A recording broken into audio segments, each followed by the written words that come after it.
seminar, doesn't it?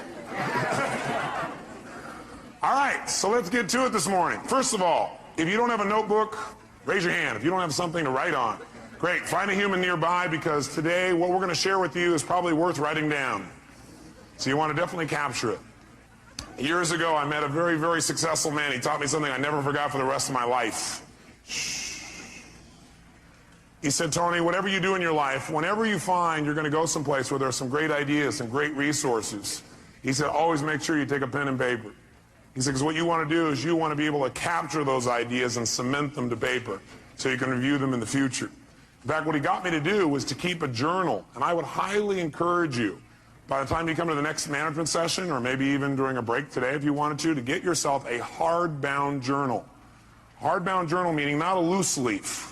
And you can get those in all kinds of stationery stores, some religious bookstores.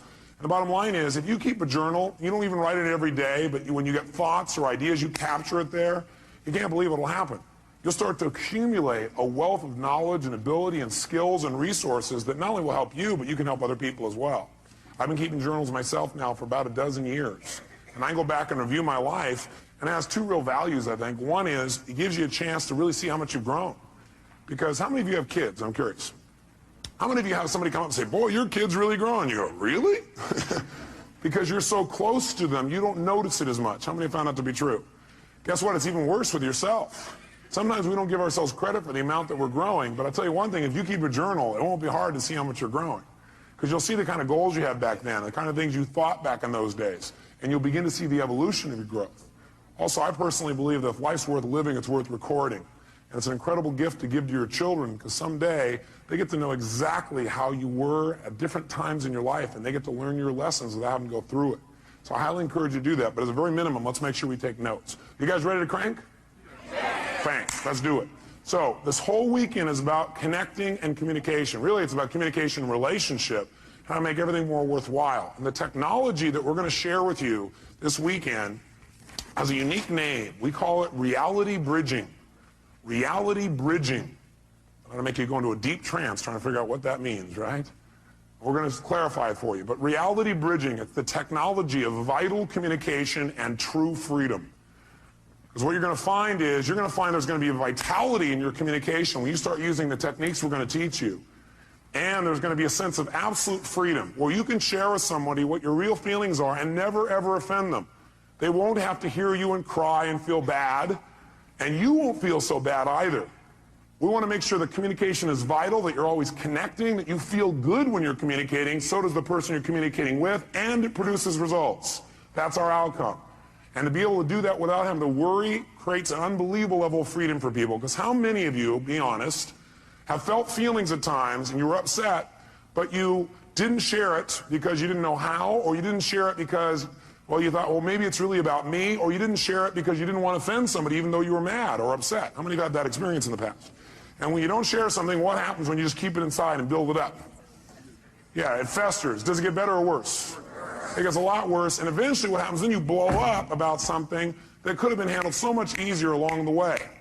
But then there's the other approach, which is you're looking for things on a regular basis to be able to give people feedback about. And some people develop that habit. Or you communicate in a way where basically you're communicating your feelings, like you're upset, but do you always have all the information? No. And so you're making a decision about how to feel based on false information. How many of you have ever gotten upset and later on felt a little dumb because you found out you were upset about something really shouldn't have been upset about? So one philosophy says, keep it inside. The other philosophy says, well, get it out. Well, what if you get it out and then you find out you were wrong? By the way, do we like being wrong? No. So then what would we probably do? Justify, defend? Well, yeah, I didn't know that, but if you've done that before. Right? And that does not make a relationship work. Plus, that person gets upset. It's kind of like, anybody ever come up to you and say, why are you upset? And you go, I'm not upset. You go, no, yeah, you are. You go, no, I'm not. Yes, you are. Well, I'm getting upset. Okay, that also happens unless we're really clear. So what we're really going to do is we're going to start our whole basis of studying of communication to remember one thing, and write this in your notes if you would, and that is the quality of your life is directly related to the quality of your communication. The quality of your life is the quality of your communication, period. The quality of your life is the quality of your communication. Now, pretty basic idea, nothing earth-shattering, but I'm here to tell you that's your entire life comes down to this. The quality of your entire life comes down to the quality of how you communicate. With whom? No. With whom first do you think it determines how you... That's right. The quality of your life starts with the quality of how you communicate to yourself. That's where it all starts. How you feel is not based on the environment. Is it based, like how you feel, is that determined based on, like, whether or not you have lots of money? Yes or no? I got a little mixed reaction on that one. They go, well, no, it's not. No, absolutely not, no. How's that for incongruent communication from a lot of you, right? Okay, some of you have a little mixed feelings about this, don't you? But let me ask you a question. How many of you know somebody who has tons of money and is still not happy? Interesting. How many of you know somebody who doesn't have any money at all but seems to be very happy? So does money determine your happiness, yes or no? How many know if you had lots of money, though, you'd be happy, you're different? Okay. If I had your money, I'd be happy, no problem. Give me your money and we'll try, okay? People say money can't buy happiness, don't know where to shop. No, see, that's not going to do it, is it? It's not the money, it's how you communicate to yourself about money, your lack of it, or the abundance you think you have. By the way, can people have an abundance but communicate to themselves that they're still in scarcity, yes or no?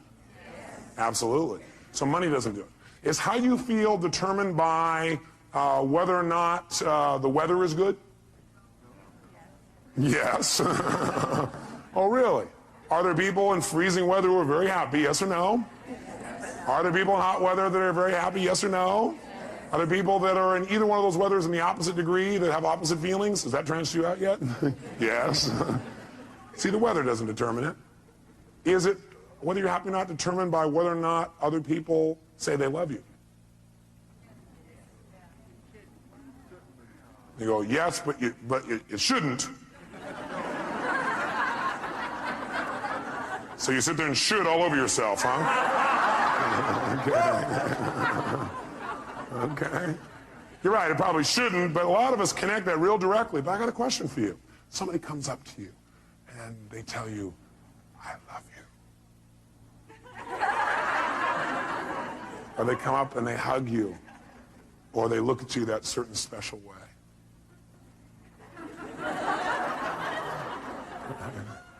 Or they kiss you passionately. And you have these feelings inside. You begin to come to attention, gentlemen.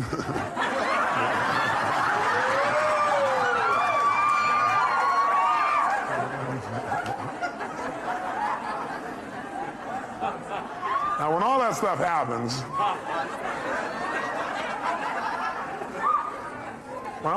happens, my question for you is, what made all that happen? Was it really the kiss that did it? Oh, yes, sir. No, I don't think so. If that's true, kissing your dog would get you excited. It wasn't a kiss. It was the meaning you associated to that particular moment when tissue touched tissue in that unique way. That's really it, isn't it? It isn't actually... Yes! It isn't actually the event itself, is it? It is rather what we communicated to ourselves about that event. Somebody hugs you and you feel good. Do they make you feel good, yes or no? No, what makes you feel good is you've got a set of rules inside your head that say if somebody touches me quite like this, they look like that, sound, smell, feel like this, then I get to say, ooh. Okay. And so you say, okay, it's time to feel good, and your brain goes, and you start feeling good. All right? So the bottom line is we determine how we feel by the way we communicate to ourselves, by the meaning that we communicate about a situation. See, it's not the event that determines how we feel. It's the meaning that we associate to the event that determines how we feel. And that meaning is something we create and we communicate to ourselves. If you're upset about anything, all upsets come down to the meaning you associate to something. you're upset about something, it's because you're thinking, well, that's because this means they don't care about me, or this means I'm no longer in control, or this means I'm not respected, or this means. All upset is based on a meaning. And how many times have you been wrong when you linked up the meaning? Anybody been wrong, yes or no? Yes, this means yes. I'll guide you through this, okay? We've all been wrong. So what we've got to really be able to do is to realize one thing, and write it in your notes. Nothing in life has any meaning except the meaning that I give it. Nothing in life has any meaning except the meaning that I give it.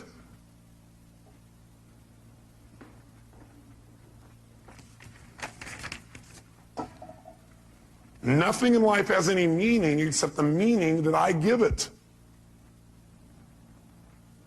You're the one that puts the label on what things mean. And the last time you were with me, I gave you a phrase when we talked about transformational vocabulary. If you recall, transformational vocabulary is the idea that we get all these pictures and sounds and feelings and sensations start to come in our body, but we don't know what it means till we put a label on it. So you get all these things and they feel uncomfortable, they feel kind of painful, and you call that humiliation. Will that intensify the feeling more than if you say, you know, I'm a little frustrated? Yes or no? You better believe it. The label we put on our experience becomes our experience. And we are the person doing the labeling. Now, granted, I'll agree that most of us are on automatic pilot. We're using a labeling and a communication process that we don't even think about consciously. And we can easily point to other people and show how they created that feeling for us. And certainly they helped us to get into state. They helped us by giving us some feedback, but we still determine the feeling.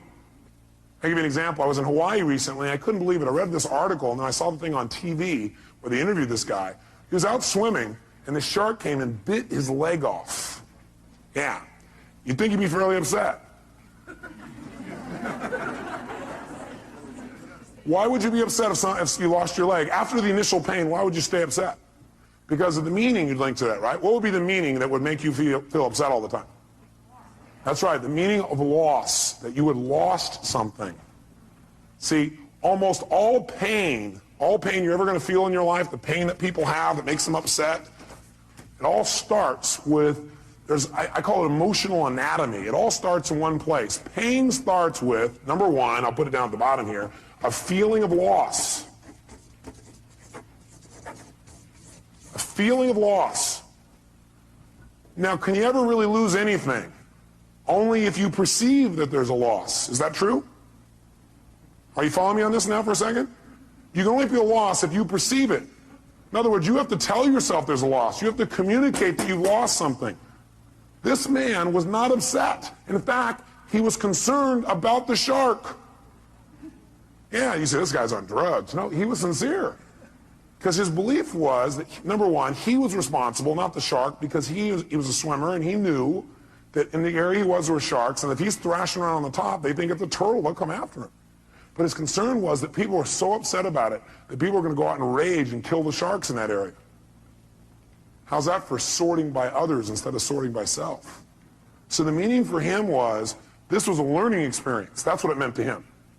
For other people, it mean, I'm maimed for life.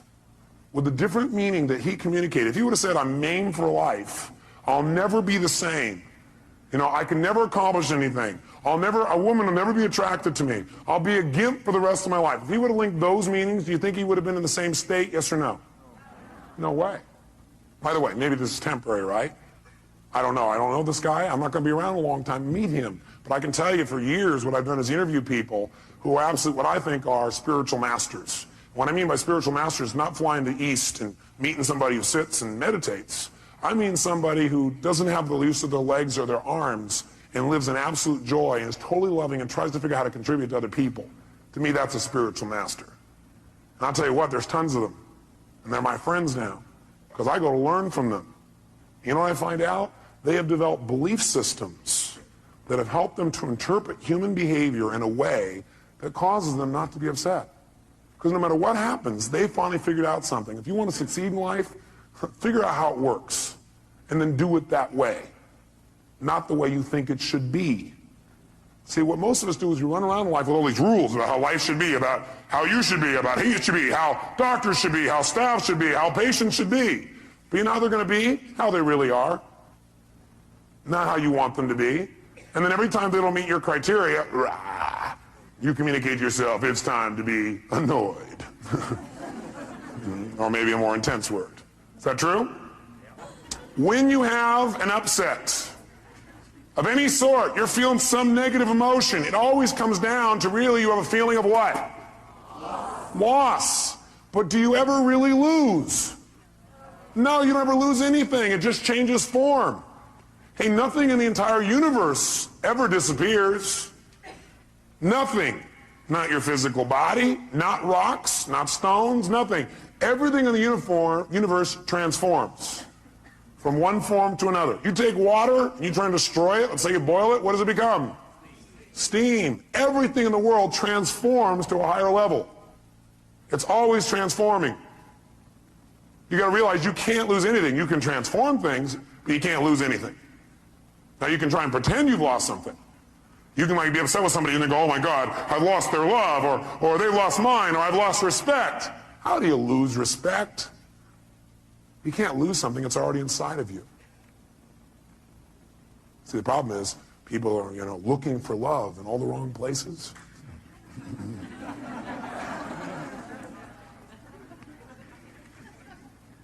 Love is not something you have to go looking for when it's where you come from. A friend of mine said that, Michael Hadley. I thought, wow, what a great thing to remember. Love is not something you have to go looking for when it's where you come from. So you can't lose something. Everything you thought you'd lose is already inside of you. See, if you won't feel respect, it's because you aren't choosing to focus on being respected. You're not communicating to yourself you should be respected. What if I said something to you, and I said it in a way that made you feel disrespected? It made you feel disrespected, or you took what I said, managed to interpret it, represent to yourself, and communicate to yourself that my saying it in that tone of voice means I don't respect you, therefore you can't have these feelings. Does that make any sense? No. Do we do it all the time? Yes. Do we want to continue to do it? No. Okay? We want to change that. You can't ever lose anything. Now you can perceive you've lost something. And by the way, do some people who've not lost a limb, not lost their eyesight, not lost anything, feel like they've lost over little stupid things? Yes or no? Some people feel lost about something they never even had in the first place. Like they had this goal and it didn't happen. And then they go, shh, I lost my goal. You never had it. Or they have this expectation. Most upsets are about expectations that aren't met. Isn't that true? You expect somebody to do something. You expected yourself to do something. You expected life to do something. You expected the weather to be a certain way, and it didn't happen. You go, oh, I lost out. How could you lose out on something you never had? You must have been very confused. So you can't lose. But if you want to feel bad, what you have to do is have the illusion of loss. Create the illusion of loss. That's all you have to do to feel bad. So I'll guide you on how to feel bad. Step one, feel bad. Create the illusion of loss. I want you to make sure you take notes so next time you want to feel bad, you know what to do. Okay?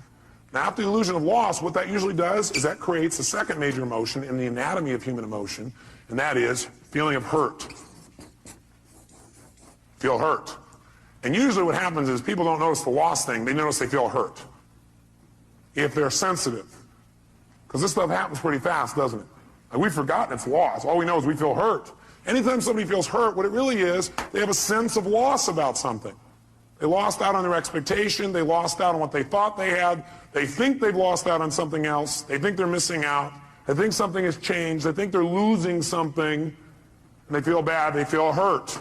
How many have felt hurt in a personal relationship?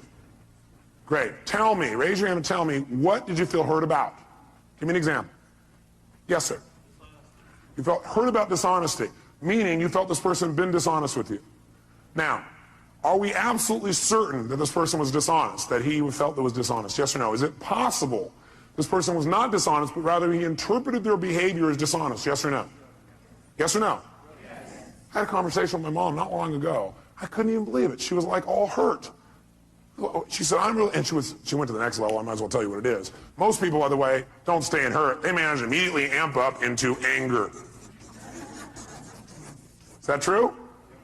That's right, and that's the third emotion. So if you're angry, what you really are is what? Hurt, which means you really just have a sense of what?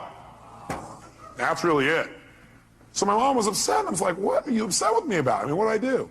She goes, well, she does flowers for seminars. And she asked me if I would contact this hotel and have the hotel like use her services. And I said, I'd be willing to, but I don't think they do that. I mean, they never do it for us.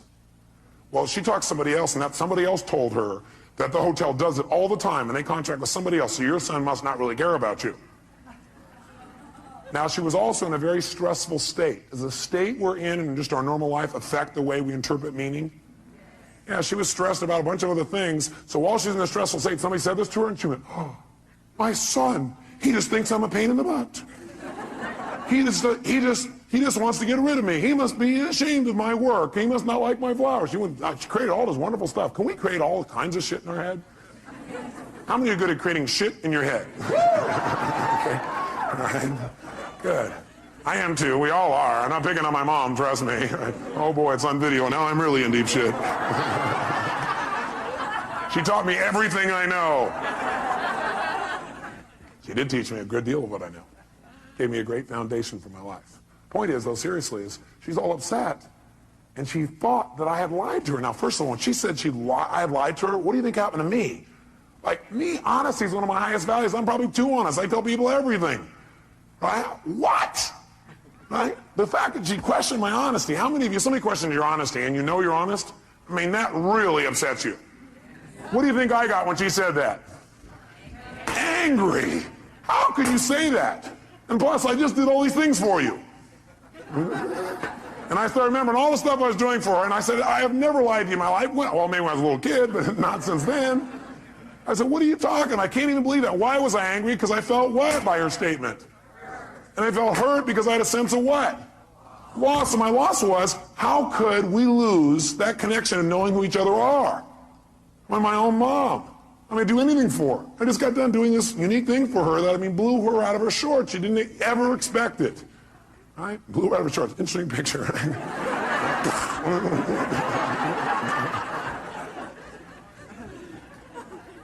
And so, you know, what happened, though, is I realized that if I responded to her in a state of anger, will that probably work? No, it didn't work. So I realized I needed to change my state. And I asked myself a question that helped me a lot. The question I ask is, what's probably going on with her that makes her treat me this way, or treat people this way, or respond this way? Instead of, how dare she? Why? How can she treat me this way after I've done so much for her, which would do what? Make you more what?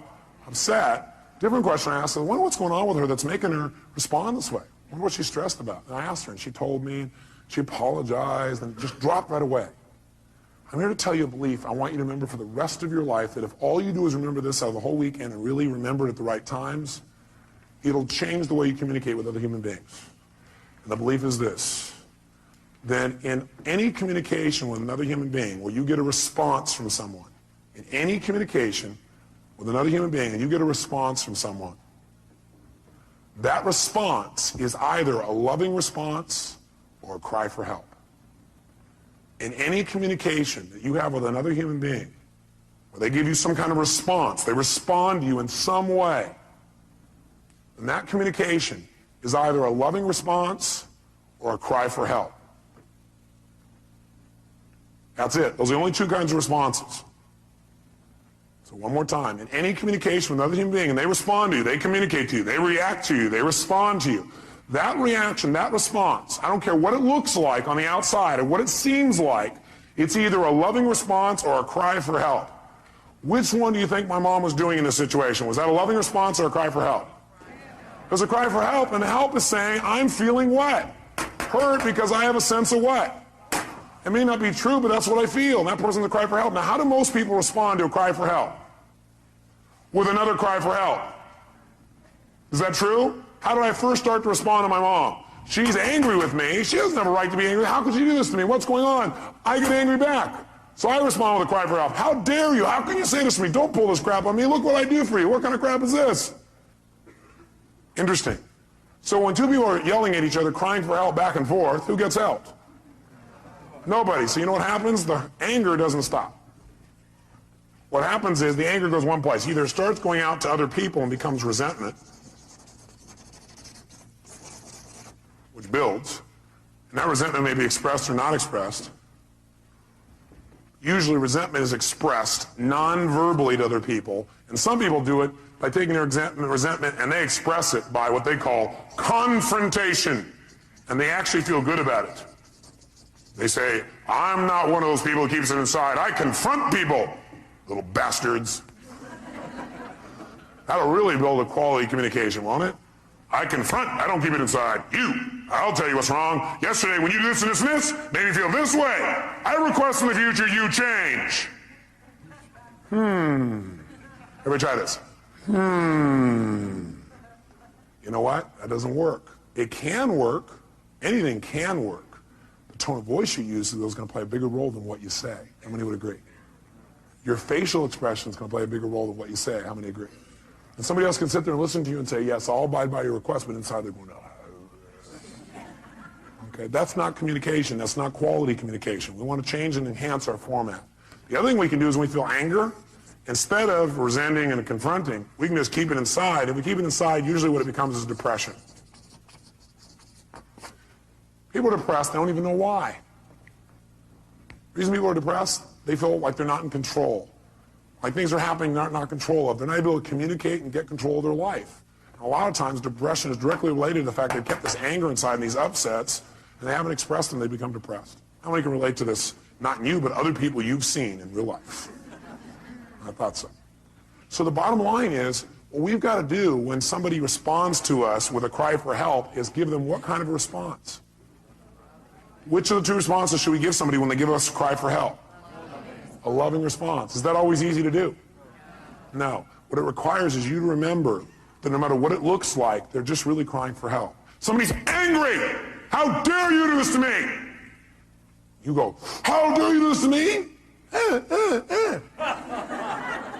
You guys are crying at each other.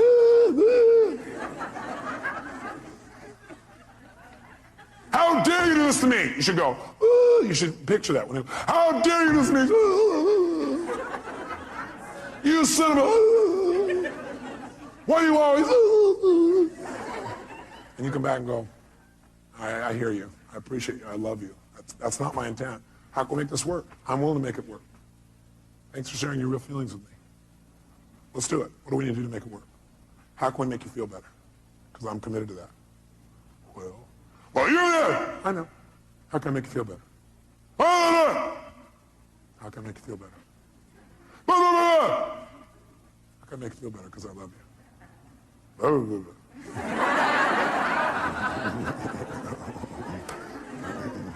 How can I make you feel better? I'm willing to do it. What is it going to take? How can I feel it? What will it take? Let's do it right now.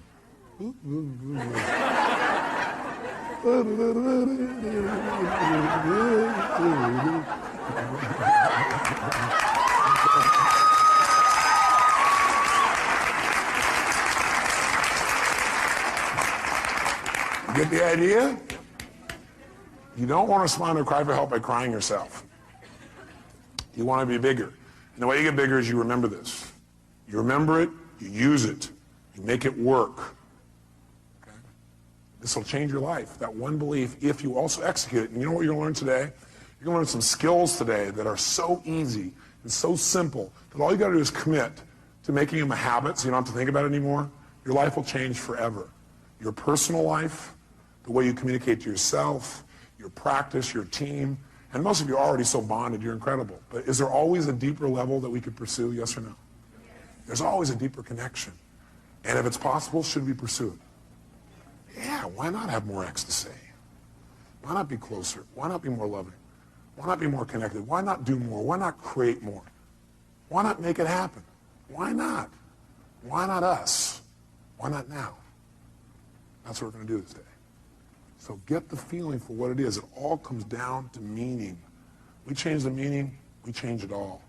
I'll give you an example too. When I was on my first book tour, this woman calls me up on the phone, right, on the radio, and I love doing the radio responses. I love like real fast, being able to help people. So this woman calls up and she goes, Mr. Robbins, she goes, I've tried everything. I'm so upset. I'm depressed all the time. I've been depressed now for 7 years. I said, gosh, how have you accomplished that? What? I said, how have you accomplished that? I mean, that's pretty amazing. I said, are you depressed even when you sleep? She goes, when I sleep? What I'm doing is breaking her what? You remember? Pattern, interrupting her pattern. That's all you got to do. If you respond to people go, oh man, I'm sorry you feel that way, and that's not enough. Sometimes you got to interrupt the pattern, tease them, and be loving, but tease them. Because if you just go, oh, it's okay, they're getting a lot of feedback. They're being rewarded for feeling bad. Is that true? So you got to be careful. You got to be loving, but you got to be fun and loving. So that would be my response. A loving, fun-loving response. An outrageously fun, loving response. That'll break their pattern. Do something they don't expect. So I said, well, what's the challenge? You go, well, it's because my boyfriend left me 7 years ago. He left me. He took my whole life. I said, he took your whole life? Because, yeah, I gave him everything. I said, everything? You kept your voice, I hear. So, well, you know, he gave me everything. My whole life's run forever. Why is she in pain? That's right. She feels tremendous depression, actually, because she's been angry, because she really felt what? Hurt. Because she has a sense of what? Are there people who end a relationship and don't feel a sense of loss? Yes or no? Yes, because you have to tell yourself it's a loss. You have to communicate it's a loss. How many found that in the past what you thought was a loss was actually your gain? But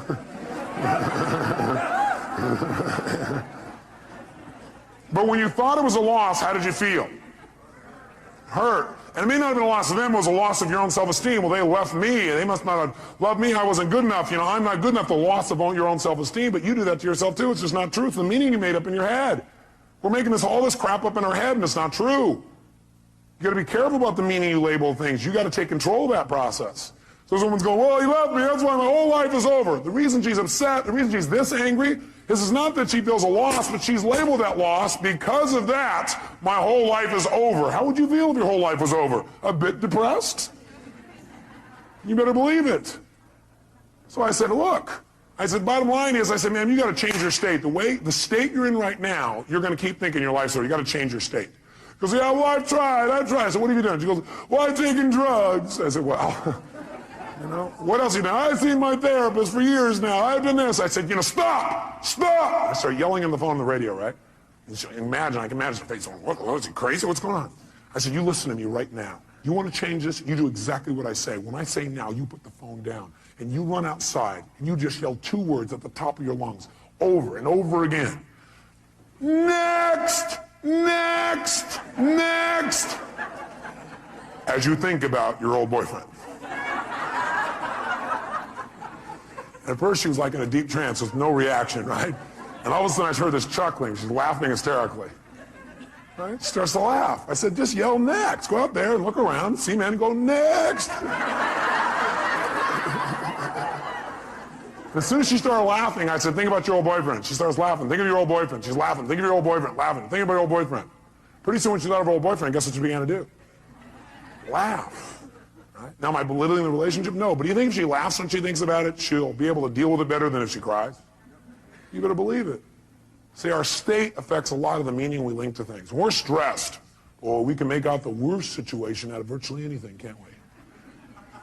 See, you got to remember, you're the producer of this play. You're the one writing the script of this movie. Now, some of you, though, have like one style of writing called drama. Maybe you ought to try writing a comedy instead. It might be more enjoyable. Some of you have written a love story. My congratulations to you. Some of you have written an adventure story. Some of you have got one garbled story that doesn't seem to make any sense. Maybe it's time you cleaned up the script. Which doesn't mean go back and rewrite it all. It means tear up the old one. Do you have to go back and rewrite the whole script in order to make it work? Yes or no? Now what you can do is set it aside and move on from here. What a concept. Decide, what do I want now? What happened to my past doesn't mean diddly. What matters is where I'm going. If you're trying to drive in the future using the rear view mirror as your guidance tool, you're going to crash. Plus, you know what? Your future is going to look like your past. Pretty scary. Maybe I just let go of the past, tear up that script. You don't have to keep playing that same play. Write a new one now. Don't tell me, yeah, but look at the script I've been using all my life. Who gives a shit?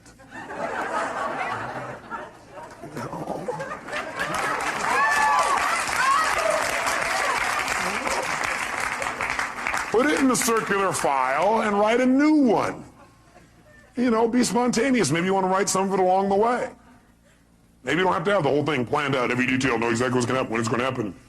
And then you won't be so upset when it doesn't go the way you wrote the first version of the script, called your expectations in your head.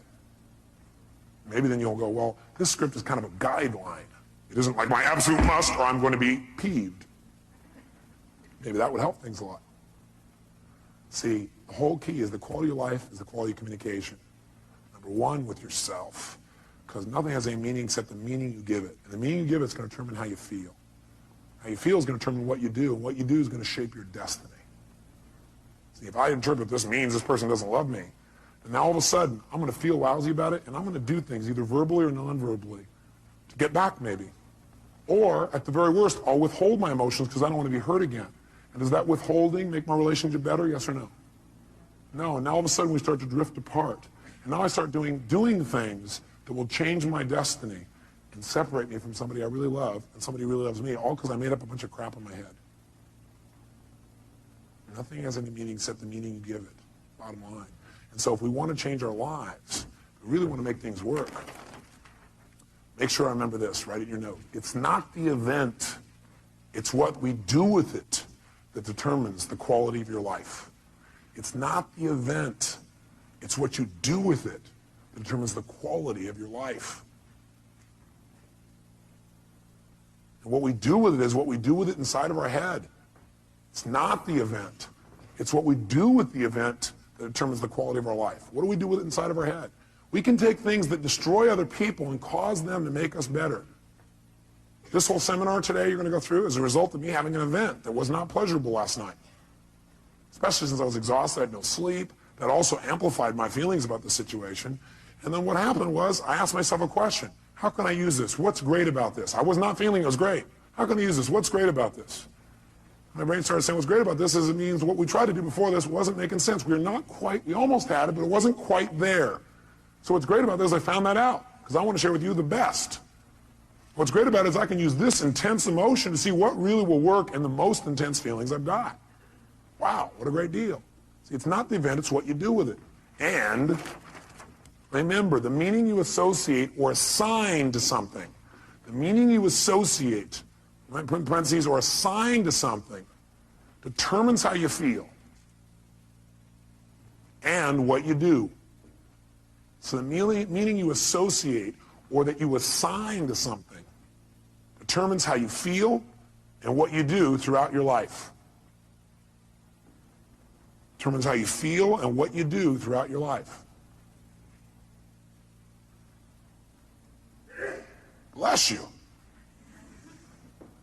The problem is, are you communicating to yourself in a way that's empowering or disempowering? And what would you say a good deal of time it is, probably, if you're not totally happy? Disempowering. So the problem is not the event. The problem is the meaning that you're associating to things that's affecting your actions throughout your whole life, determining your destiny, is probably disempowering a good deal of the time.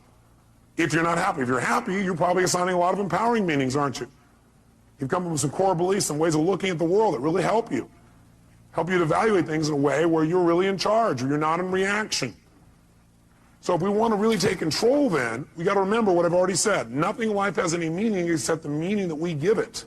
So for example, the doctor raises his voice, says, please give me this. Or maybe he doesn't say please, he says, get me this. He doesn't say the word please. What does that mean? Scumbag doctor, that's what it means.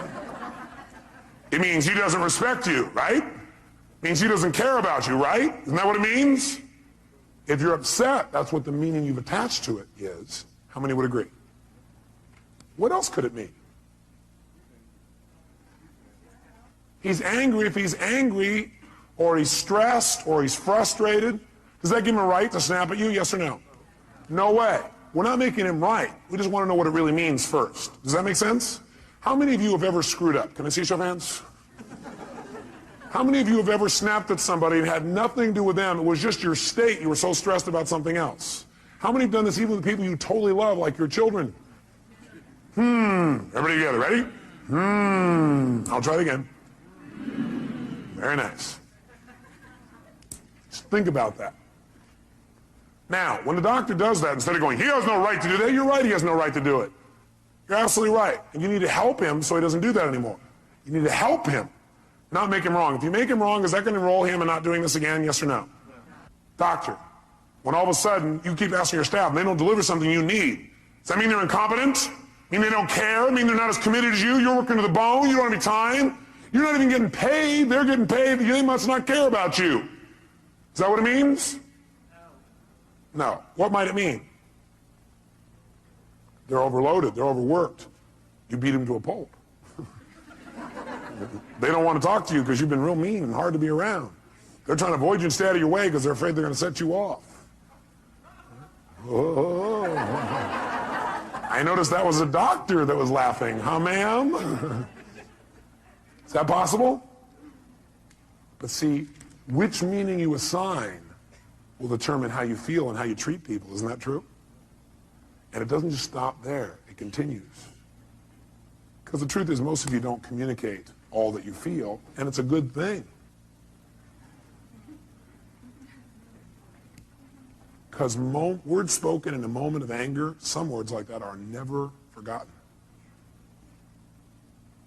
Now, that's not true. You can forget them, but people think, I'll never forget that. They keep telling them, I'll never forget that. I'll never forget that. I'll never, never. I will not forget that. And they work real hard to remember it. But how many of you have forgotten your own home telephone number, address, or how to spell the word the? So you can forget, can't you? Yes. Actually, forgetting is a very useful tool. I may want to teach you before the weekend's up the power of forgetting. Not forgiving, forgetting. Ready?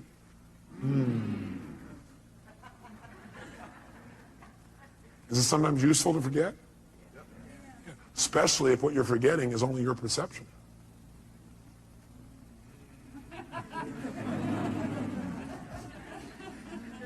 Especially since your memories are nothing but myths anyway. Because if you asked my mother, I bet she'd have a different story. True? That's right. See, the bottom line in life then is we've got to make sure that we assign a meaning that empowers and doesn't disempower. By the way, we don't really know for sure what the meaning is unless we ask. By the way, do we always have to ask? No. Sometimes we can hallucinate that people are coming from the best place. How often would it be useful to hallucinate that people are really coming from positive intention? Yes. See, if you question my behavior, I can probably deal with that. But if you question my intention, that is going to really hurt me. Because I'm going to go, don't we have a relationship? Don't you know who I am? But that's probably not how I'm going to respond. I'll probably respond with a cry for help by being pissed off that you could ever question my integrity or my intent or whether I care about you. I mean, how can you do that after all I've done for you?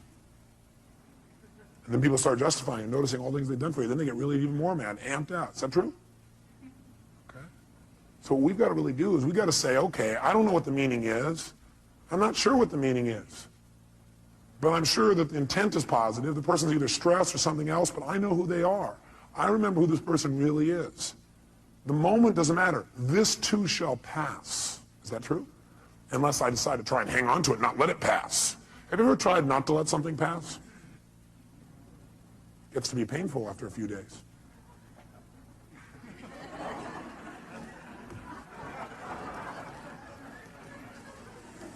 You come home. You caught that one, huh? That's good. That's right. You come home and your spouse is watching TV again. They're reading the newspaper again. They didn't say they loved you again. What does that mean? Scumbag, that's what it means. Divorce. They don't care. They don't love me. They're not attracted to me anymore. Can't imagine why they wouldn't be attracted to you when you're in this personality.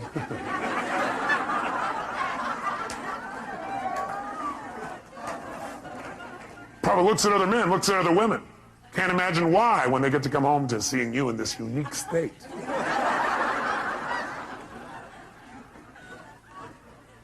Because they don't have very good taste, that's why. They don't know what they've got. Maybe they know what they've got. Maybe that's why they're looking.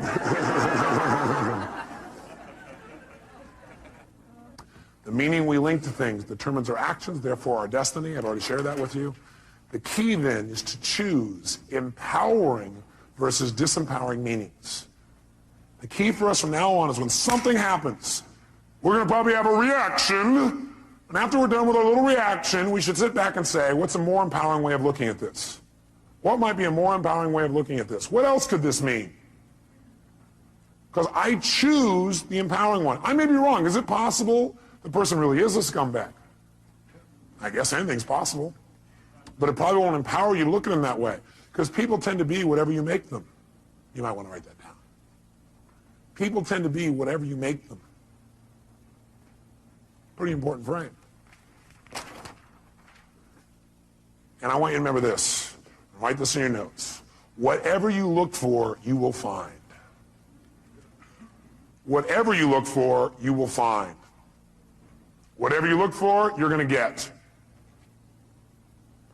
And by the way we look for things is we ask questions about people, about our life, about ourselves. That's how you look for things. The way you direct what you focus on is ask a question. Very quickly, look around this room as fast as you can. I want you to notice everything in this room that's brown. Quick, everything that's brown, brown. Clothing, people's hair, floors, anything brown, brown, brown. Only brown, brown, brown, brown, brown, brown, brown. Close your eyes. With your eyes closed now, tell me everything in this room that's red. Raise your hand if you see a lot more brown in your head than you see red. Raise your hand. Open your eyes. Look for red now. See everything you see in this room that's red. Red, red, red. Anywhere you can see it. Clothing, people. Anywhere you see red, red, red, red, red. Look around. Red, red, red. How many see a lot more red now? Raise your hand. Guess what? You get what you look for. And I got you to look for it by asking a question. That's also how you get yourself to look for things, by asking a question. Like, what's wrong with this person? And you know what? If you look, you'll find what's wrong.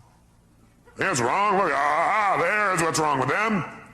Why are they such a scumbag? You say, okay, why? All right, here's one reason, here's another, here's another. How come I can never succeed?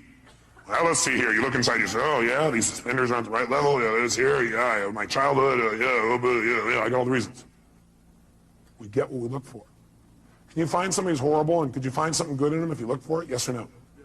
Yeah, because you're the one that determines whether it's good or not anyway. Isn't that true? Could you find something good in Saddam Hussein if you wanted to? I'm not saying we should.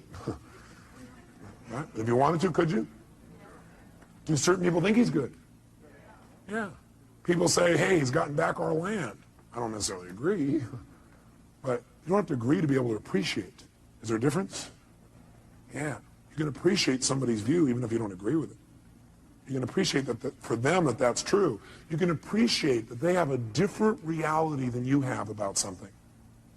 Most of us think we all have to share the same perceived reality.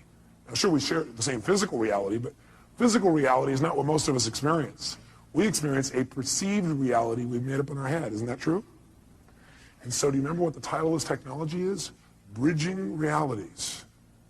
What we're going to want to do is build a bridge between our reality and somebody else's so that we can connect and have a relationship. We don't have to make them live in our reality.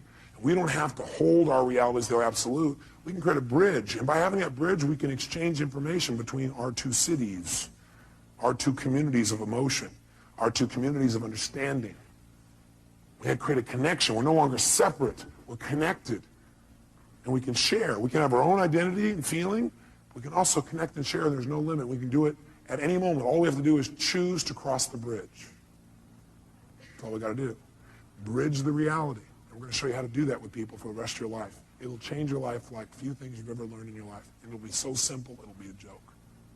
But it starts with this basic philosophical understanding that the way you feel is based on the meaning you give things. You are the one giving the meaning no matter what, even though it feels like somebody else. And the question is, are you doing an empowering meaning or a disempowering meaning? And if you say, yeah, but look, I got proof. I got proof that what I'm saying is true. Do you want to be in right, or do you want to be in relationship? Do you want to be right, or do you want to be in love? You want to write that down. Ask yourself this is a question in the future. Next time you're in an argument, you want to ask yourself, do I want to be right or do I want to be in love? Because that's really your choice. That's really it. See, I think I told you last time I was here, I had a time a few years back where I had a unique partner who I really cared a lot about. He embezzled $250,000 and had me $758,000 in debt. I got a bit peeved by this. I got angrier than I ever remember because I felt so massively what? Hurt. And it's because I had a feeling of what? Loss. The money was part of it. The ability to not have to think about money was another part of it. An equally big part of it was I cared about this person. And they took advantage of me. I felt the loss of trust, the loss of love, the loss of connection. All that got stacked into this anger. How many would hear that? Okay. But see, the truth of the matter is, do I have every right to be able to point and show that this guy is wrong? Sure. Will that make my life better? No. What I got to do is say, how can I use this and move on? Not make him right, not make him wrong. Just go, okay. God, I wonder what would make a person do that. You know, when I finally started asking what would make a person do that, I created my entire Destiny Technologies. It probably is the most powerful set of distinctions I've made in my lifetime. Because I figured out how I could use it and what I could learn from it, instead of how come this happened to me. And I turned my finances around like 100-fold. My little company doing $4 million a year to $50 million a year. It's a fairly large jump. All because I chose to create a different meaning. The meaning is, this is a chance for me to go to the next level. The meaning is, this is a chance for me to learn and make something better than it's ever been before. Once you link that meaning, the world changes. Just remember, if you don't like the way you feel, change what things mean. Change your perception of what something means, or change your actions. That's what it takes, and you'll change the way you feel in a heartbeat. I put a little metaphor here, a couple of them for you. I just want to remind you that when you decide you can't find something also, remember I said what you look for, you'll find? When you decide you can't find something, you'll also discover you won't find it. Because whether you believe something's true, whether you believe it's not, you're right. How many have had the experience of having somebody say to you something like, can you find me the salt? And you think to yourself, hey, would you go in the cabins and get me the salt? And as you walk in there, you're thinking, I don't know what the salt is. And you walk up there, you open up, I don't know what it is. And you really do look, don't you? You really look. But you already have this belief that says, I can't find the salt. So what happens? A few minutes later, you go, it's not in here. They go, what are you talking about? It's right there on the shelf. You go, no, it's not. They walk in, they walk right beside you, reach right in front of your face and go, what is this? And what is it? How many have had this happen to you? Now, the salt wall's already there. You said, Tony, what I look for, I'll find. Yes, what you look for in earnest, you'll find. See, what you really want the answer to, you'll get. But you go, why am I so happy? But you really don't want to know the answer, you're not going to get the answer. Or what's really great about this person? You won't get an answer. It's only what you seek for in earnest. If you don't look for something, you won't find it. You're right. If you don't commit yourself to finding it, you won't. Good thing for you to remember. What do you do when an upset happens? Well, let me give you an example of what I learned from racing school. Changed my whole life. I race cars, formula cars. And so I went to several different schools, by the way, to do this. And I'll never forget, in my first school, the first thing they really taught us at this one school for racing is they said, the first thing you got to do is you got to know how to recover. You got to know how to recover before anything else. How to drive a car, you guys know how to do. How to go forward, you know how to do that. What you got to do is learn how to recover when you hit the skids in the road. Because if you don't know how to do that, your racing career is going to be rather short or rather painful. And most of you are trying to race through life. And a lot of you are having a rather painful time because you don't recover very well. Or you recover, but in the process of recovering, you smash in everybody else's car along the way. And that makes the next trip around a little resentful for the people. They see you coming by, they kind of avoid you a little bit, going, I'm not getting too close to this doctor, this staff member, this person, this accountant, this secretary, this telephone person, the person around the calendar. I'm not doing that. Because if I do, they're going to smash me up too in the process of them trying to recover. So what they do is they put you in a skid car where they make you go through the process of about to crash, where they knock you off track. And what it is the skid car, they've got a little computer. And they fire off this computer, and what it does, it has a little lift, and it lifts one of your wheels, and you never know which direction or when. So you're screaming around the track, screaming, screaming, screaming, screaming, and you're not doing full speed, like 140 miles an hour. They start you a little slower, like we're doing this morning. And you go about 60, 70 miles an hour. But 60, 70 miles an hour on a track's pretty intense, and you're going right for a wall, and all of a sudden, you start to skid out of control. And what they tell you in advance is that what you got to do is when you start to skid out of control, there's only one key.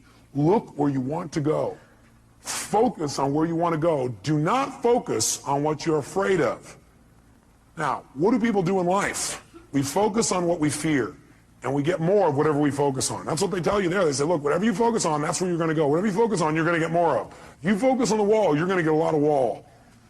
Real fast, you're going to crash. What you immediately got to do is focus on what you want, not where you think you're going, not where you think you are. If you're not where you want to be, if you're not where you're wanting to go, focus on where you want to go. Immediately, don't hesitate. They said, now what you're going to have to do is when you do this, it won't feel like it's working at first because you'll still feel like you're going into the wall. Because what happens, you have so much momentum in that direction that even when you focus on where you want to go, there'll still be a little bit of momentum in that direction, and there'll be a little bit of a lag time before the car turns. So don't, because you don't seem to be turning, turn back and look, because you do, you're going to go right there and crash. Keep there. You have to use that F word. What is it? Faith. So what happens is you turn, you're going in, and what does most people do? First of all, most people don't even turn. What do I do the first time? I'm screaming along, all of a sudden I start going to control, and go, ah! I'm looking right at the wall. My instructor last minute saves my life by grabbing my head and going, and pulling my head physically in the direction I should be looking, which is directly 90 degrees opposite of where I was going, right? I'm heading for the wall. This is where I need to look. So we're all about to crash, and he goes like this, and he's pulling my head over here, and all of a sudden I'm going, oh, and I want to look back, oh, when are we going to do it? And the last second, it turned away. And I went, oh my God, my heart's beating out of me. I said, maybe I should try a different sport. I thought, now this is a good metaphor for life, so let me do it again. So I go out there, and you never know when they're going to do it. You're going. And all of a sudden, I'm starting to love racing again, racing. All of a sudden, I started to go, and you know what I did? I pulled my head. I'm like pulling my head in this direction because I keep wanting to go this way, and look at what it is, pulling. And I'm waiting, and sure enough, the car turns just in time. And after a while, you know what you do? Something happens, you notice what it is. You don't stare at what it is. You don't figure out what it is. You don't go, that's a wall. Smacking that. What will it be like to smack that? Ooh, if I smack that, my body will go here, my head will go there. No, what happens is, you see the wall, you know what it is, you only acknowledge the problem long enough to know what it is, and then move on. Know what it is, focus on where I want to go. The minute I can identify what it is, and that's not where I want to go, so I'm heading for it, in the car, and it's like, now you just, you get off it so fast. Focus on what you want, and you'll get more of it. Focus on what you fear, and you'll get more of that. Focus on what you want, and you'll get more of it. Focus on what you fear, and you'll get more of that. Bottom line is, almost everybody in life focuses on what they fear, and that's why they get more of what they don't want. Right? Well, yeah, but what if this happens? What if that happens? If you keep asking, what if this happens, what if that happens, I guarantee you're going to crash. It's only a matter of time. Instead, you got to say, well, what if this happens? What I want. What will happen when I make this happen, what I want? And the more you focus on that, the more of an experience you'll have of what it is that you want in your life, and you'll get it right away. Now, here's the problem. You got to still hang on to your F. What is it? Faith. You know what faith is? Faith is understanding the seasons of life. Life comes in seasons, doesn't it? It's not always the same, but it's still predictable as a whole. How many of you are surprised when winter comes? Can I see a show of hands? No, you wouldn't be surprised.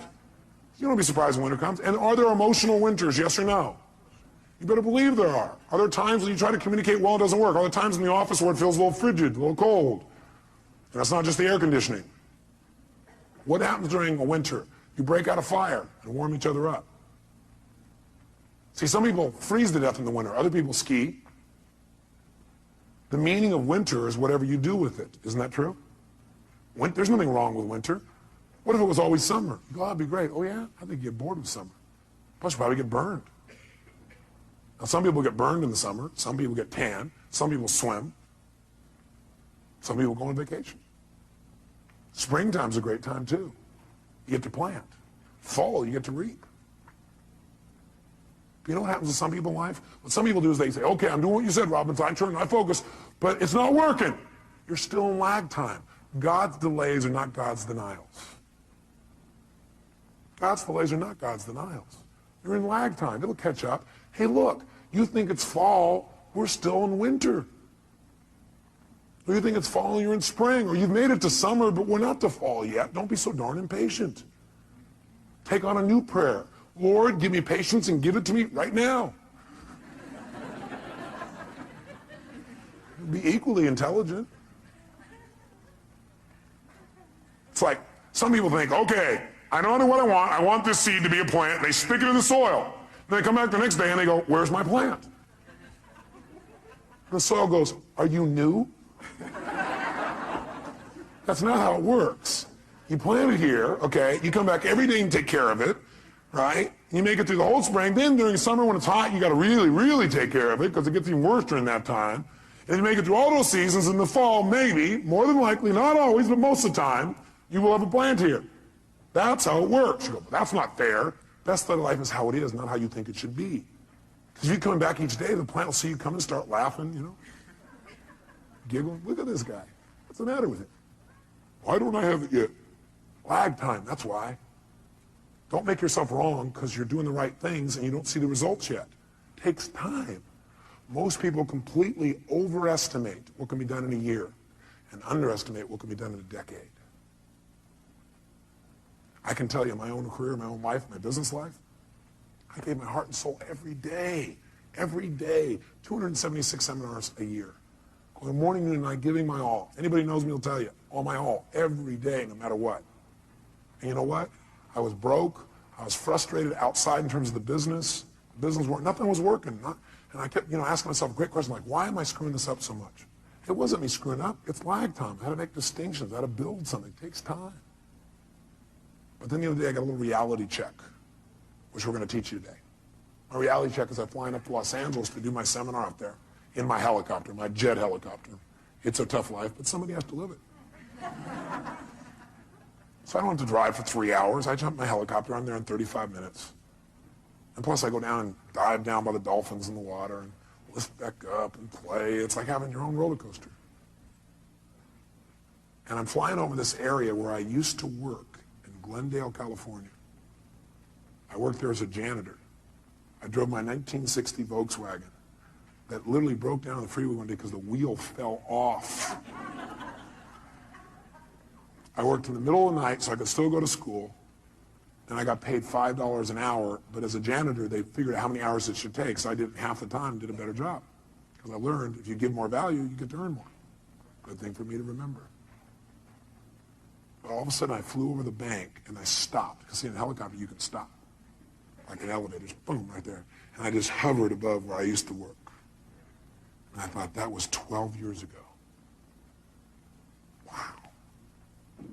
Wow. I never... For 4 or 5 years after that, I never thought I could have ever had what I wanted. But see, the world moves for those who just never give up. The world will move for those who persist forever and who change their approach. They're flexible in how they do it. They don't just do the same thing over and over again. The world will move for someone who has faith. The world moves for somebody who has trust and then acts on that trust. That's what the world moves for. And someday you get to look down and go, God, was there one time? That's pretty exciting. That's pretty good progress. See, just because you can get it when you want it, you may have overestimated in the short term and underestimated your long-term power and potential. Something you might want to remember.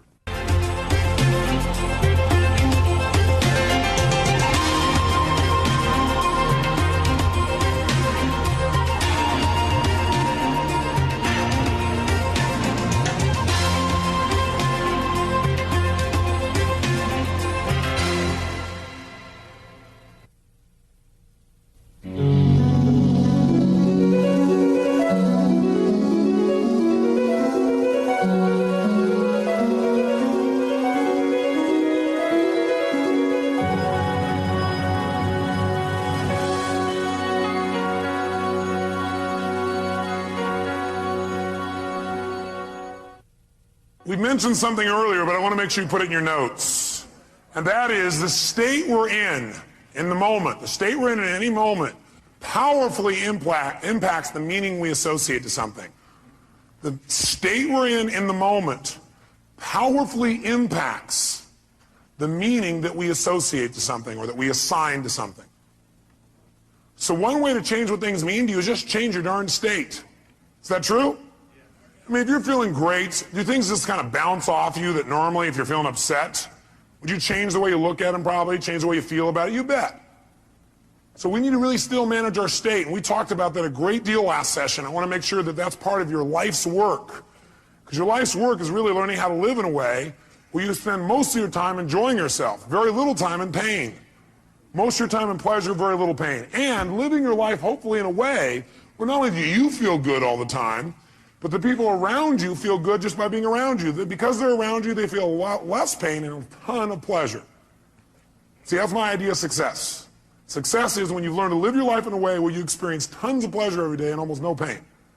And simultaneously, where the way you live also causes the people around you to experience very little pain and tons of pleasure. Then you know you're really successful.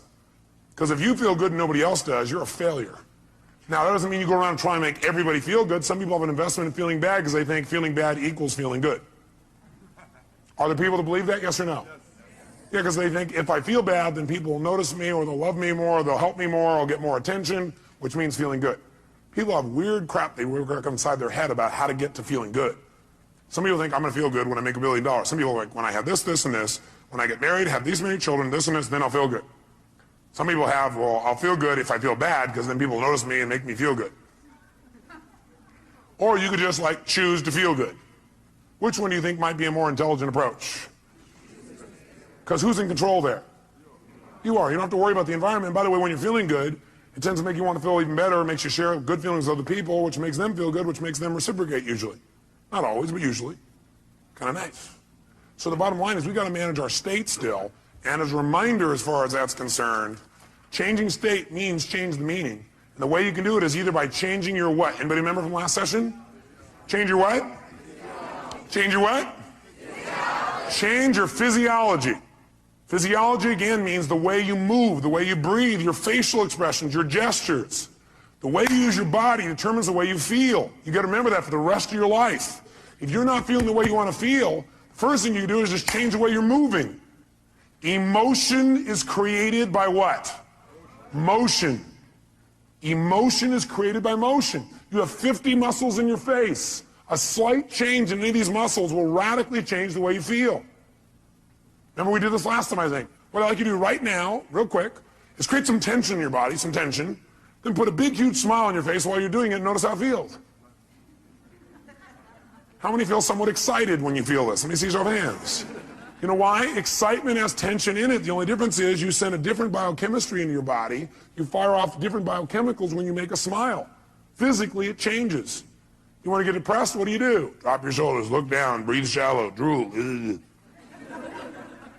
Right? Change the way you move. Some people have limited emotions because they have limited motion. They're trying to express their feelings and they go, I have something important I want to share with you. Hear me. Feel me. I am man. Feel this? Versus, listen to me. Come on, let's make this happen. Let's do this. Do you understand what I'm talking about here? The more emotion you have, the more emotion you have. And there's certain emotions you're not feeling because you're not making certain movements happen in your face. You want to change that. You want to go for more. See, did I mention to you last time, did we talk about how certain people who live together for a long time begin to look like each other? Did I mention that? Do you remember why? Because in order to be in rapport, we like people who are like us. So we mirror back similar facial expressions. We do it enough, we literally mold our muscles to be in that way. And we use those kinds of emotions on an ongoing basis. A lot of people look like their dog. I don't have the explanation for that one. I don't know if they're mirroring in that case, right? Maybe they're trying to pick somebody like it, right? But see, the thing we got to realize is we got to control our physiology. So throughout this day, as last time, I want you to remember to live at level 10. You remember what that means? Living at level 10 means what you got to do is ask yourself on a scale from 0 to 10, where's my level of energy? 0 is dead, 10 is unstoppable. Which level is going to allow you to get more out of this weekend? Which one? 10, without a doubt. If nothing else happens from you coming to these fortune programs, but every time you get here, you demand from yourself for 4 days to live at level 10. Do you think you might develop a little stronger emotional muscle, yes or no? And pretty soon what used to be hard to do, like demanding 10, is the way you live. It's easy. It's like you can live that way easy, no problem. And now you go home and you live at that level. Does that impact your patients, yes or no? Yes. Does that impact each other in the office, yes or no? Does it impact your home life? Yes. Does that impact those ecstasy ideas we had about the relationship at home? Yes. See, if you're level 10 every time with your personal relationship, would that enhance it, yes or no? So how do you determine whether you're at 10 or not? You decide to go there, and the way you decide to go there is you've got to ask yourself on a regular basis, where am I? See, I found the more you measure something, the better it gets. But if you don't measure it, you're not going to do well. If you set a goal on New Year's Eve, and then you check next New Year's, you're in trouble. Because you had one correction. It was at the end of the year, and it was too late. Once a month, you got a better chance. Once a week, you can really have once a day, you won't have a bad year, you won't have a bad month. The worst you have is a bad day. The more we measure, the better we get. So what we've got to do is ask ourselves, where are we on a scale from 0 to 10? Where are you right now on a scale from 0 to 10? Sit right now like you would if you were at level 10. Okay, that's clear, you weren't at 10 then, isn't it? Come on, sit the way you'd be at level 10. I mean, absolutely, totally energized, excited, having fun, being outrageous and playful. Sit the way you'd be sitting right now if you're at level 10. Come on. And oh, you're not at 10. Come on. Come on, this is not 10. Let me see 10 here. Come on, even more energy, come on. Most of you would probably have to make some noise or do something with your body to get to level 10. Come on, wake your body up. Come on, come on, come on, come on, come on. Come on, wake your body up. Come on. Come on. Come on. Now, this is level 10. Now, go to level 2. And imagine trying to learn in this pace for the next 3 days. Go back to level 10. Come on, go, go, go, go, go, go, go, go. Come on, come on, come on, come on, come on, come on, come on, come on, come on, come on. Now, I want you to commit you're not going to drop below level 8 for the rest of the weekend. Are you willing to do that? Yes or no? Yes, yes or no? Yes. Great. Now, if it's tough to stay at level 10, you want to push yourself to level 20. So just as a reminder, stand up. Remember how we do this? We put ourselves in a yes state. All remember what that means? Good. Then what I want you to do right now is take off your jacket. You have that. Not your blouse, ma'am, just the jacket. And we're going to put ourselves in that yes state. We're going to put ourselves in that state I talked about last time. Remember I gave you a metaphor the last time we were together, a reminder. I said there's a puddle of water here in front of me. And I'm an old person. I come up to that water, what will I do? No, not just walk around it. I'll walk around it and bitch about it while I walk around it. Okay? But if I'm a kid, how do I deal with a puddle? That's right, yes, boom. That's the state we're going in. All those who want to do that for the weekend say aye. If you were in that state and somebody like came along and said, yeah, how do kids deal with that? They go, would that be a healthier response than going, okay. I'm looking for new ways to hiss and get this person. Would that be more healthy, yes or no? Sure, it's more playful, it's more outrageous. Next time somebody gets real bitchy, just get real bitchy back, we'll do it funny. Will that break their pattern? Yeah, you might piss them off even more. Well, at least we're moving them in some direction. So when I say now, what you're going to do is you're going to wake your body up like a little kid again. You're going to scream, wait. You're going to scream and yell and be totally outrageous like a kid. If you weren't here before, you'll catch on quick. Then, at the peak of our being totally bizarre, weird, outrageous, playful, seductive, fun, adventurous, and outrageous again, what we're going to do at the peak of that is we're going to go and we're going to clap our hands and say the word yes right at that moment. And when you clap your hands and say yes at that moment, your job is to create more energy, more excitement, more outrageousness than the moment before. We'll do it faster and faster. At the end, we'll do the woe clap. But what I want you to do is go to level 20 on this. On a scale from 0 to 10, you're going to go to level 20. You go, that's impossible. That's why we're going to do it. Because also, once you've been to level 20, level 10 feels like you're relaxing by contrast. Okay, first let's just try the word yes strongly and notice how it feels again. Ready? Yes! Say it again stronger. Yes! Oh, even stronger. Yes! Yes! One more time. Yes! Yes! Does that feel pretty good? Yes! Okay, good. Now, let's put it all together. Be a little kid again, be outrageous, create some energy, come on.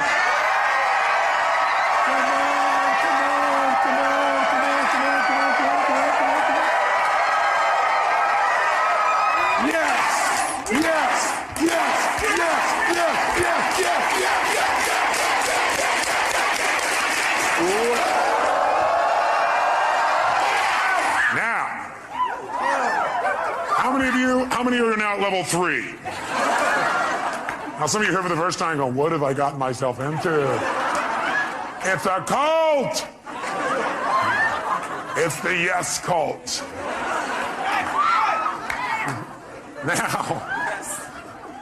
Now, how do you get a muscle? You push yourself beyond what's comfortable and you do it consistently. And that creates growth. So we're going to do it again. You go, I barely survived the first one. Let's try it again. Ready? Wake your body up. Be outrageous. Come on.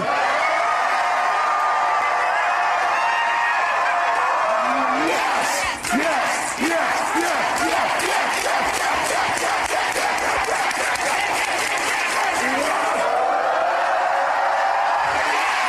Now, in this state, If somebody had some petty upset with you, could you handle it?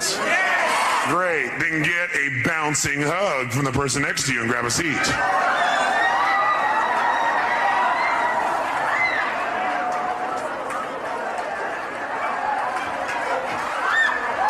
And grab a seat. All right. We said there were two ways, though, that we could change our state. One was to change our what now, nice and loud? Or the other is to change our focus. Change the way we're representing things to ourselves. Like picturing things in our head is one way we focus. Somebody doesn't show up on time, we picture in our head, I'll see why, because they're out there messing around, because they don't care about me, because this and this and this. Another way we focus is by what we say to ourselves. We represent, oh, well, they're not doing it probably because they don't really love me. And we talk to ourselves in certain ways. We get all these negative feelings. But if we change what we focus on, we change what we feel. If you think of something you're afraid of and you focus on it, will you feel it? You bet. If you wanted to feel depressed right now, how many could pull it off? No problem. How would you do it? You remember, don't you? A little reminder here. Just put yourself in a lousy physiology. Or, easily, another way you could do it, of course, mess up your biochemistry, eat in a way that drops your blood sugar through the floor. Or how else could you pull it off? All you have to do is think of something that once happened that made you feel bad. Something in the past, and remember it again. That seems very intelligent, doesn't it? And feel bad about it once again. How many of you would go to a movie that was terrible over and over and over and over again? How many would think that would be real intelligent? Let me see your hands. If you, one of your friends said, yeah, I'm going to this movie, I hate it, it sucks, I'm going back there again. You go, how many times have you been to this movie? About 4,000. What would you probably ask them? Why would you go back there? Well, because I have to. Would you believe them? I don't believe you either when you tell me that. But I always believe in you because I know you know better.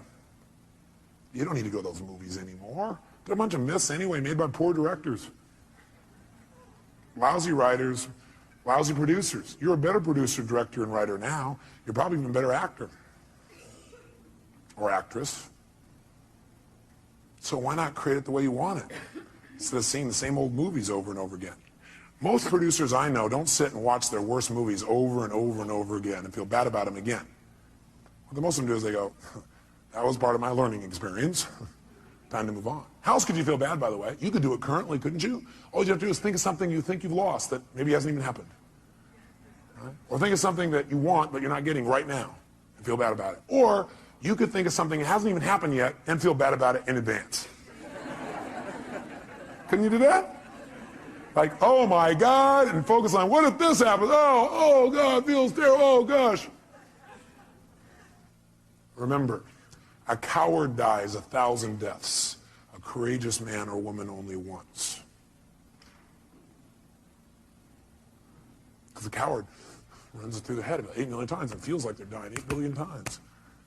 If you have any faith, any courage, then if it really ever does happen, you'll just deal with it once.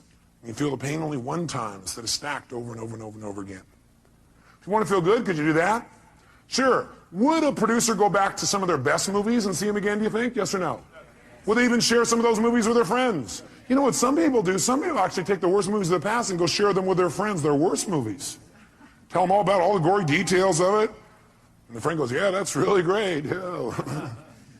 But see, a real great producer director shows them their current films, shows them some examples of films that are about to come called previews. Previews are rather exciting usually.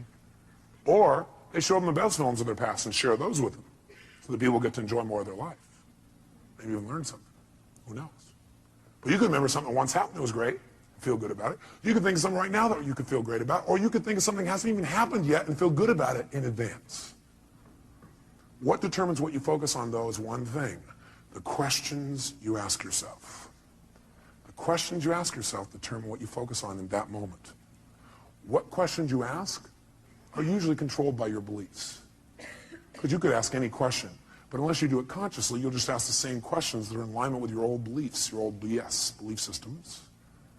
So the bottom line is we've got to ask better questions. And I will tell you the question I want you to learn to ask the next time you get upset with someone. This is the first question I would ask myself if I were you. What else could this mean? What else could this mean? I will know a person is intelligent when I say this and this happened. I started to get upset, and I thought to myself, well, what else could this mean? Maybe it doesn't mean what I think it means. Maybe they weren't really being harsh. Maybe what it means is they're stressed. Maybe what I'm hearing from this person about what they said about me is not true. Maybe what it really is a distortion. Not that they mean to distort, but it's a distortion. Maybe what I've heard this person said about me is a deletion. Maybe this person is generalizing. Maybe this person heard it through somebody else. Maybe that person misinterpreted what I said. Maybe this whole thing isn't accurate. Maybe it's accurate, but they're stressed. Maybe I'm just stressed right now. Maybe what this really means is I'm stressed and I need to get more resourceful and be more loving. And I can handle this. Maybe what this means is it's a chance for me to go to the next level. What else could this mean? You're only upset when you've decided on a meaning that creates an upset. So if you're feeling upset, what else could this mean? Because again, how many of you have ever thought something meant something and been upset about it later on and found you were wrong? How many have done this? So wouldn't it be smart as a first step to always ask, what else could this mean? And search for other possibilities. See, with my friends, I always do this. If I care about somebody, I always do this. And what I've learned to do is even with people I didn't so much care about or didn't even know. What else could this mean? See, that makes your whole life open up and expand. See, once you think you know what everything means, you're in deep trouble. Because when you're a kid, you know what happened? You used to have this big giant doorway. But then you became an adult, and you noticed the door. And you started to say, I know how this door works. And you close it a little bit. You said, I know how the world is, and you closed it more. I know the world is, and pretty soon, now you know how the world is. You absolutely know how the world was. See, when you're a kid, you didn't know how the world was. It was just amazing how big the world was. It was amazing how much wonder there was in the world. How much you could learn, how much you could grow, how stimulated you were. You were stimulated by all kinds of things because you didn't know for sure what everything was. You're always curious about what things were. But as an adult, you now know what everything is.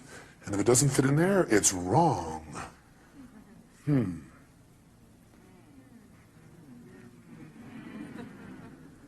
want to open our door back open by saying, well, yeah, but what else could it mean? What else could it mean? What else could it mean? What else could it mean?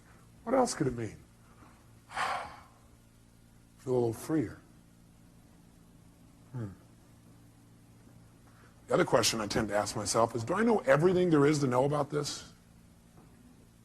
Do I know everything there is to know about this? Somebody says something to you, they're really upset with you, or somebody raises their voice. That means they hate me. What else could it mean?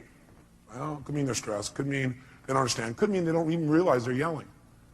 Could mean that they need some support. Could mean what I know it means, it's a cry for help. Could mean that I'm oversensitive right now. Could mean that I react to voice tonality instead of real feelings. Could mean nothing. Could just be something that came and went. Do I know everything there is to know about this? No, I don't know everything there is to know about this. I mean, there's all kinds of things that could be going on. I don't know. Opens your world again. We're going to teach you to do this in a format that makes sense. Now, the thing that happens, though, if we want to be able to really take control of our meaning is we got to pay attention to our emotions. So in your notes, write down emotions. Under emotions, in fact, you might want to write the word negative emotions. Negative emotions. Negative emotions. And then as soon as you write it down, cross it out. The word negative, anyway. What are some of your negative emotions? Tell me what they are. Fear, what else? Pardon me? Hate, what else? Anger, what else? Guilt, what else? Worry, what else? Upset, guilt, what else? Frustration. I got a question for you. Are they really negative? I'm here to tell you there's no way they're negative. Every emotion you've ever had in your life serves a purpose. The reason it's negative is you've been calling it negative instead of getting the message it's been trying to give you. Every emotion you have, including those you think of as negative, those ones you call negative emotions, I call them emotional messages. I also call them calls to action. All those negative emotions, as you used to label them, are really a call to action. Fear is a call to action. By the way, do you feel that call to action in your body when you're afraid? Yes or no? Does your adrenaline start pumping, your whole system start gearing up? Emotions are a call to action. And the call to action says one of two things has to happen in that call to action. It's a message. Every emotion is a message. A call to action. And the action and the message it's trying to give you is that you need to change either, number one, your perception of this, or number two, your current actions. Every negative emotion you've ever felt is not negative. Now, you may be overusing them, I'll agree with you. You may be indulging in them, I agree with you. You may not be getting the message from them. What's making it negative is you're not getting the message it's trying to give you. But every emotion, fear, frustration, hate, anger, guilt, All of those emotions are here to serve you if you get quick the message. But what most of us do is we just indulge in the emotion. So we never get the message, and that's why it's negative, because it starts screwing up your body, because what it is a signal to act, and you're not acting. That's why you feel sick to your stomach. You're not acting. You just keep on indulging emotion, not hearing the message. So the message is always, you must change something. Negative emotions are saying you got to change something. Either change the way you're perceiving this, change the meaning you've linked to this, change your perception, change your focus, or change your actions. Change what you're doing because it isn't working. That's why you're having that emotion. Don't make your emotions wrong. Appreciate them. Be grateful for them, but immediately then ask yourself, hey, what's the message that my emotion's trying to give me here? What do I need to change? My perception or my actions? Does this make sense? Yes, no? So then, how do we make use of it? Well, first of all, notice this. How do most of us deal with our emotions? Well, most of us deal with our emotions by suppressing them. In fact, before you write that down, actually, I put over here 4 ways to deal with emotions. 4 ways to deal with emotions. I think the number 1 way most people deal with their emotions is they try to avoid them. By the way, how effective is that? No. You might do it for a moment or two, but most people, they just try to avoid feeling. Isn't that true? People who don't like to feel negative feelings are so afraid of negative feelings, they try not to feel any feelings. Now, if you don't feel any feelings, you really are going to have some pain. Because that's what life is for. Life, part of the juice of life is expressing and feeling. But sometimes people have had so much pain, they say, I don't want to feel anything. It never works, because eventually it comes out anyway. And then you feel bad about never having felt bad. You feel bad about the fact you didn't feel good. You have a sense of loss because you didn't feel things. Second way people try and deal with their emotions is they endure them. They're going to grunt it out. I'm going to endure these. I'm going to make it through this. I'll hang on to this. And again, this doesn't work. Now, they may try and disassociate after a while here again, or they may try and suppress the emotion. I'll just endure it. I'll just keep pushing it down, and I'll make it through it. I'll just endure it. That doesn't make it better either.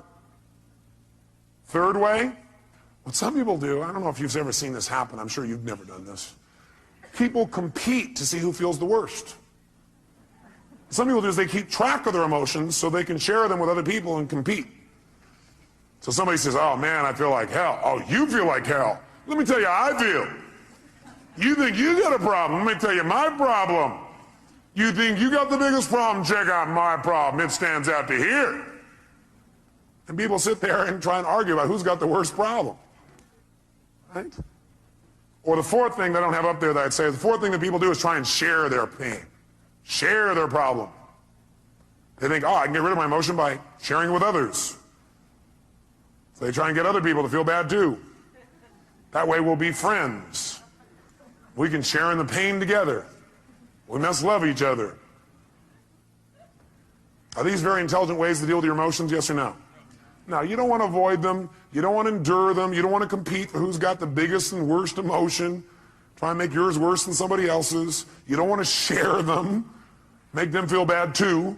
What a friend you are. Instead, what you want to do is step 5. Learn from them and utilize them. You want to learn from them and utilize them. Now, in order to learn from them and utilize them, in order to change an emotion, we have to change what something what's to us. Starts with an M. We have to change what something what? Means to us. When we change what something means, we transform our emotion. We have a transformation. Does that make sense? In other words, if I'm feeling really upset about something, I'm angry, angry, angry.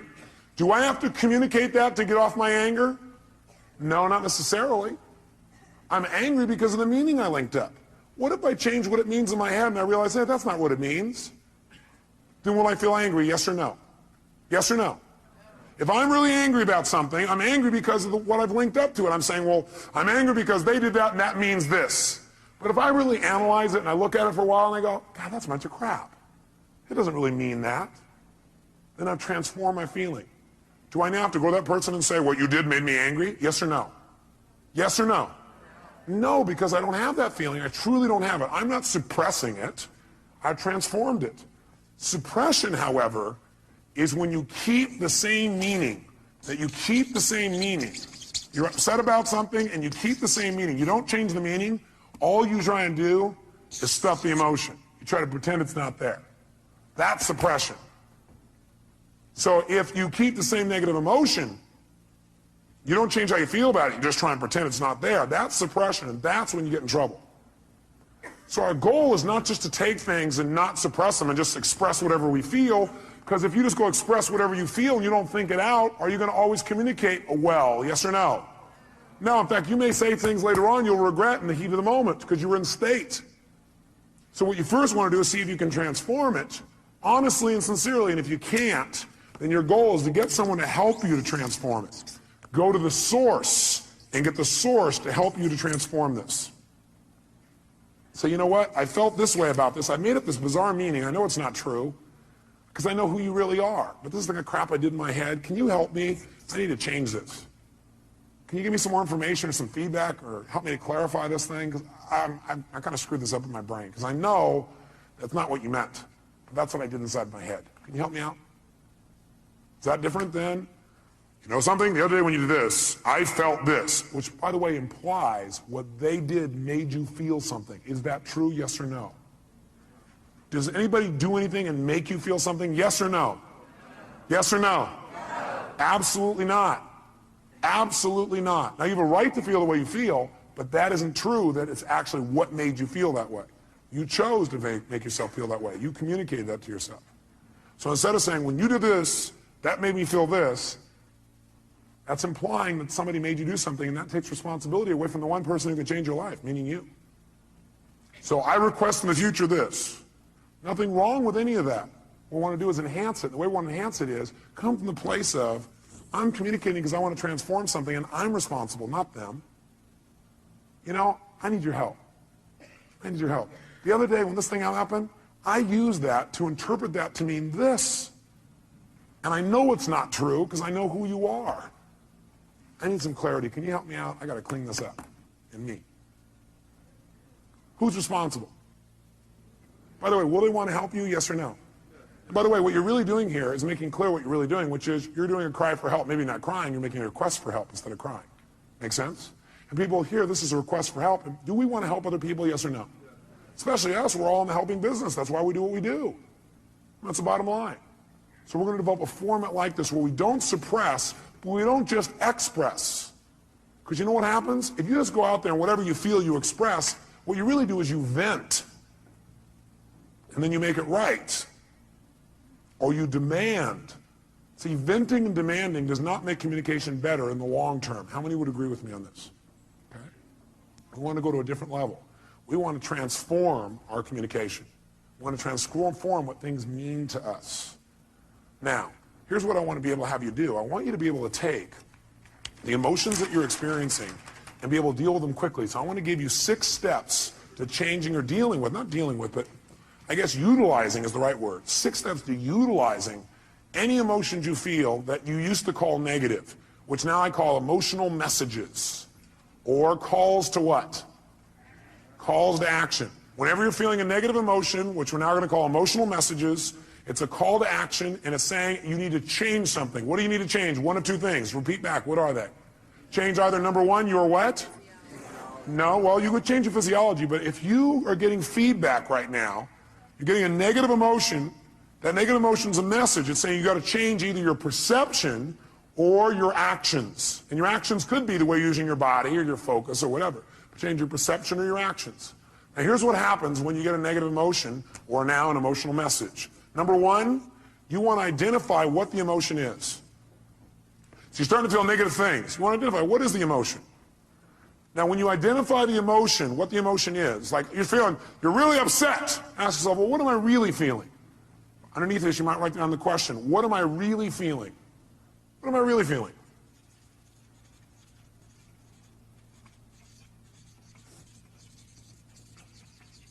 So when you say, I'm upset, you might say, what am I really feeling? And what might your answer be when you say, what am I really feeling? I'm upset with this person. What am I really feeling? I might be feeling hurt. Does that change how you feel in that moment as you identify that? Yes or no? Yes. And when you say, what am I really feeling? You might put a little note in your notes. Use some TV. Use some TV when you come up with your label. Transformational what?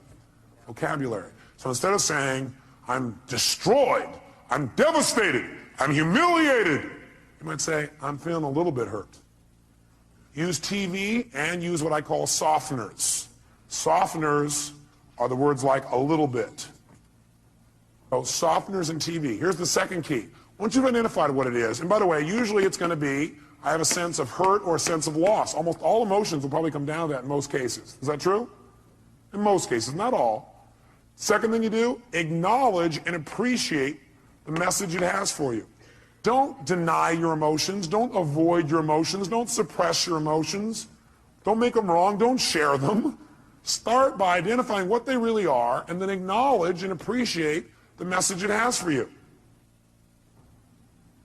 In other words, acknowledge, hey, this is a real emotion. I'm glad I'm having it. It's going to have a great message for me. Then go to step 3. Get incredibly curious. Get incredibly curious as to what it has to offer you, as to what the message is. Get incredibly curious as to what the message is. Underneath this one, number 3, as you get incredibly curious as to what the message is, write down the question. What is the real message this emotion is giving me? What is the real message this emotion is trying to give me? What is the real message this emotion is trying to give me? I'll offer you some ways to do this. Let's do all 6 though so you know where we're going. Step 4. Okay, the question on 3, some of you are still there. Question number 3 is, what is the message this emotion is trying to give me? What's the real message? Number 4, get yourself to feel reassured that you can deal with this emotion. Get yourself to feel reassured that you can deal with this emotion.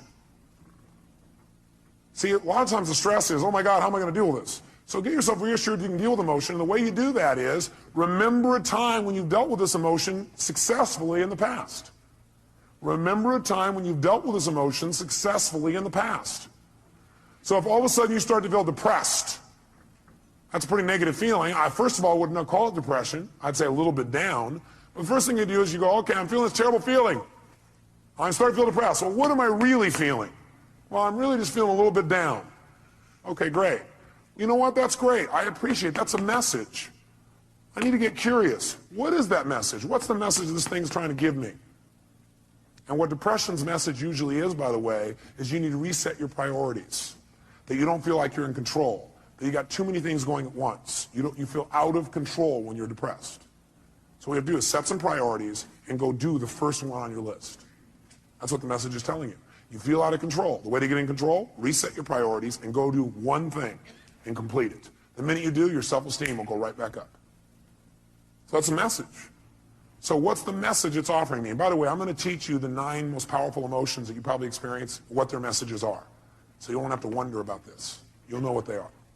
Step 4, get yourself to feel reassured by remembering times when you've dealt with this in the past. Have you ever felt a little bit down before, or what you used to call depressed? How many have ever felt that way in the past? Let me see your hands. How many have dealt with it? Let me see your hands. Great. If you remember that, 2 things happen. You're going to feel reassured you can deal with it, plus you're going to remember how you did it, which means you can use what you did in the past to change it right now. Why wait? Most of us forget the best parts of our past, which is how we dealt with things and turned them around. We just remember the negative feelings. That's kind of weird. Maybe we need to manage our memories better. Remember the things that have resources for us and forget the things that don't. Number 5, get certain. Get certain that you can handle anything like this in the future. Get certain. Not only can you deal with the emotion you have right now, but what you should do is use this as an opportunity to be certain for yourself. Get yourself certain. If it ever happens in the future, I'll handle this emotion quicker and easier. Get certain that you can handle anything like this in the future by rehearsing yourself dealing with it in the future. In other words, think of a time in the future where this depression could have come up and see yourself, feel yourself rehearsing again. Use this as a tool of empowerment. So you remember a time when you were depressed before, you were a little bit down, you turned it around. Took you a little while, but you turned it around. You remember what you did. Oh, I dealt with this before, I can deal with it again. And then you say, let me take this opportunity to get certain that I can handle this if it ever came up in the future. And the way I'm going to do that, I'm going to sit down right now, and I'm going to think of, okay, what kind of things might happen in the future? I might get depressed. Well, I might expect something didn't work, feel bad about it. Let me think of a time like that. Okay, let me see myself, hear myself, feel myself deal with it. You see, hear, and feel yourself dealing with it easily. And you do this 2, 3, or 4 times. If you keep doing it 2, 3, or 4 times, then in the future when it comes up, guess what your brain will do? Your brain will go, oh, I can handle this. I'm already prepared. How many are following the logic of this? Let me see your hands. Okay? So get certain you can deal with it in the future by rehearsing. And by the way, remember this. You might want to put this in your notes. Your brain cannot tell the difference between something you vividly imagine and something you actually experience.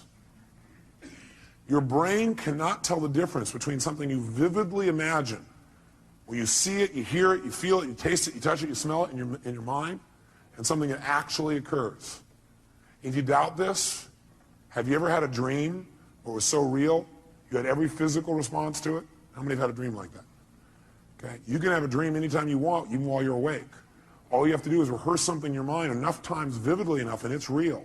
If you over and over again rehearse yourself dealing with emotion easily, then it's real. Next time it comes up, you've already got the programming. You already have the resources to turn it around in a heartbeat.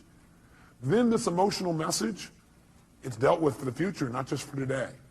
And the sixth step, take action and change your life. Whatever the message is, take the action that you need to take and change your life. Do something. Doing something always will change how you feel. You feel bad because you're not doing anything. And by the way, you'll continue to feel bad until you do something to change. So you do anything, it'll improve you and move you in the direction you want to go. So let's take another example. What's another negative emotion you feel? Let's hear an example of one you felt recently. Somebody raise your hand. Rejection. So what's the first step when you think you're feeling rejection? What's step number one? Come on, guys, what is it? Identify it. Specifically, identify what the emotion really is. Let's call it that. Identify what the emotion really is. Identify what the emotion really is. So you ask yourself, what am I really feeling? So a person said rejection. What were you really feeling? Shh, no, let him answer it. That's your answer. His answer was disappointment. Is that different than rejection, yes or no? Yes or no? Yes, and by the way, when he realizes he's just disappointed, it's not as intense as rejection, is it?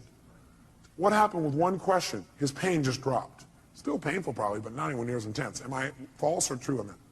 Okay, great. Now, so he's disappointed. Great, so now he knows what he really is disappointed. He might even add some TV or a softener here. And the softener might be, he might say, I was a what? A little bit disappointed. Well, I'm a little bit disappointed. Okay, that makes it even less. Now what does he do? Number two, does he make himself wrong for feeling that way? Yes or no? Yes or no? What does he do? He needs to acknowledge and what else? Appreciate the fact that he's getting a very valuable message. And it's a message he needs to change something. He needs to either change his perception about it so he's no longer disappointed, or he needs to change his actions so he doesn't be disappointed now or in the future. Step three, what does he need to do? Get incredibly what? Like a little kid? What? Curious. When we're curious, do we learn things more? Do we learn better when we're curious? You bet. So he needs to get incredibly curious about what this message has to offer him. If you were really curious, what do you think that message really had to offer you?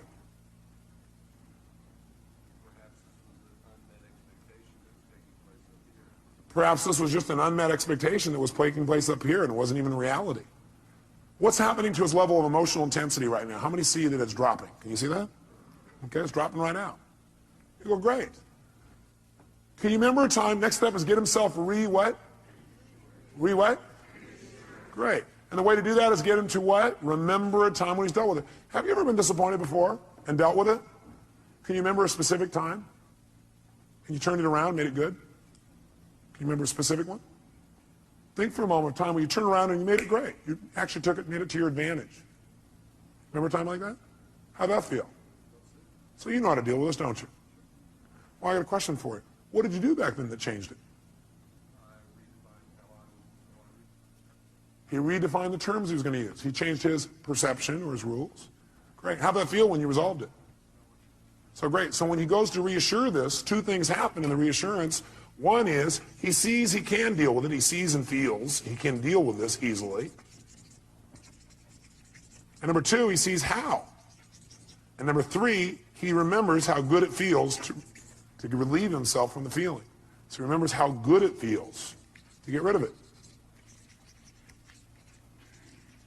Which, by the way, makes him want to get rid of it right now. And what's the last two steps? Step number 5. What do we want to make sure? We want to make sure he doesn't just not feel bad about it anymore now, but we want to make sure his future's better. We want to get him what? Get what? Certain that he can handle this in the future. So he probably feels pretty certain right now, but you know what I'd like you to do? I'd like you to think some other area in your life where possibly in life you could have gotten disappointed in the future. some kind of thing that might come up. Can you think of something that could come up and do that? Look, he already knows. Close your eyes for a minute. And just for a moment, what I want you to do is I want you to think of that thing starting to happen when you start to get disappointed or feel rejected, actually, is what you did initially. Then you realize you're just disappointed, and then you just handle it. See yourself handling it in the future even better than you have in the past. And notice how good it feels the minute you handle it. Can you feel that? Think of another time, something else that could happen in the future, where it might have been a real major disappointment. But see yourself handling it real quickly, real easy, getting off and making it work, and notice how good you feel as soon as you handle it. Got it. Okay, do it one more time. Do 3. Do a third one. Some other area of life where you're really disappointed. See and feel yourself handling that real easily, real quickly. Got it. Good. How do you feel about your ability to deal with this in the future? More confident. Yeah. How many can hear it in his voice? Can you hear that? Hear the depth in his voice. And the last thing is, go take action and change it. He may have already done that if it was changing a perception, or he can go do it physically. How many follow the system? Okay, we're going to do one more. I need a volunteer up here so everybody can see this person, because if you would have saw his face just now, it changed. Somebody who's had an emotion that you really, recently had and it bugged you or created some negative feeling for you. Somebody's got one of those. Oh, nobody in the whole room.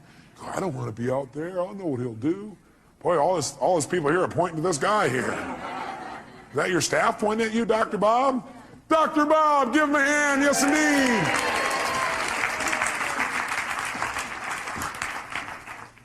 Great.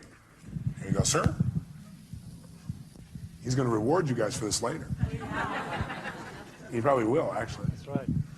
Dr. Bob, what's a negative message, a negative feeling that you've had recently that you'd like to change, you really are committed to changing, but it's been bugging you?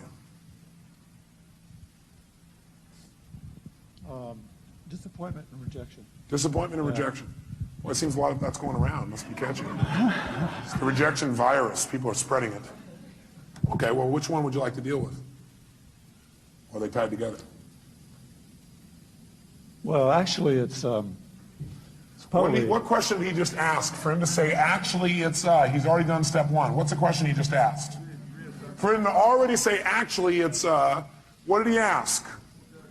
He first of all started to identify what the feeling really was, didn't he? And the question he asked is, what am I really what? Feeling. What are you really feeling? Anger. Anger. What's that really? Well, what that really is I was angry because I felt rejected. Okay. And I was really disappointed about what happened, the circumstance. So what's he done? He's managed to stack his negative emotions one on top of another. Okay. And by the way, this is unique to Dr. Bob. Nobody else you know does this, do they? But what are you really feeling? All that stuff, what's behind all that stuff? You just really feel what? Rejected. Rejected. Disappointed. I mean, it was discounted by... Does he look like a computer that keeps running the same program over and over again? He's a reject, this is the point. He's running right back through the thing. Do you feel hurt? Yes, yeah. Do you feel rejected or do you feel hurt? I feel hurt. Do you feel disappointed or do you feel hurt?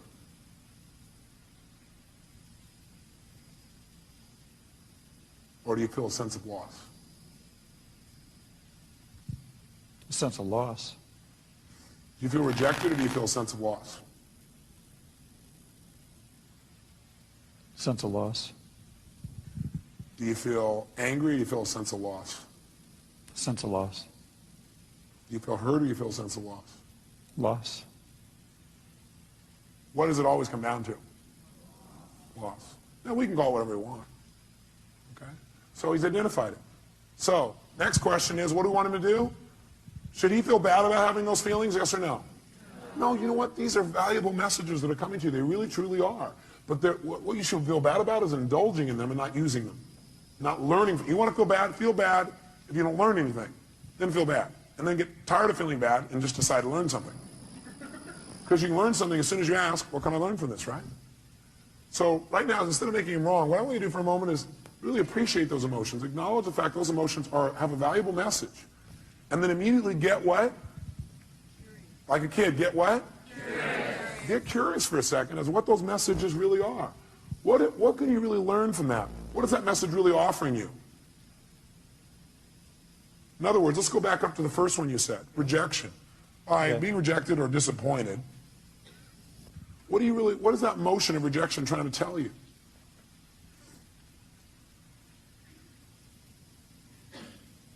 The relationship's important. Love's important. It's telling him that relationship's important, that love is really important to him. Is that a valuable message? Yeah. What was that disappointed in telling you? What was the message it was trying to tell you?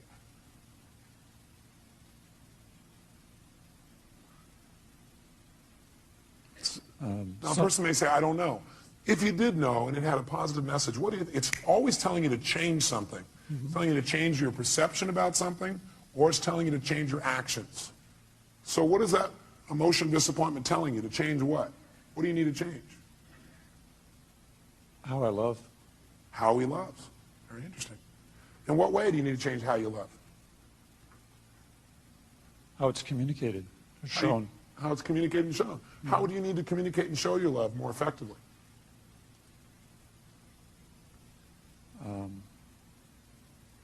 I'm curious.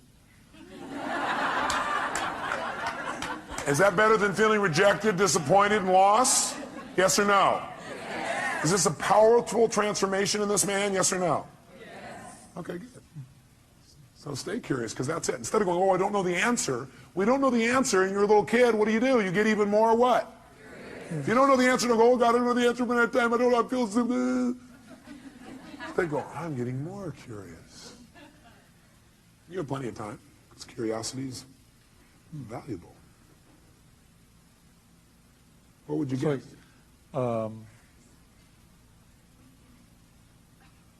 Need to be more, I'm confused. Good. Confused means you're about to make a change. Is that true?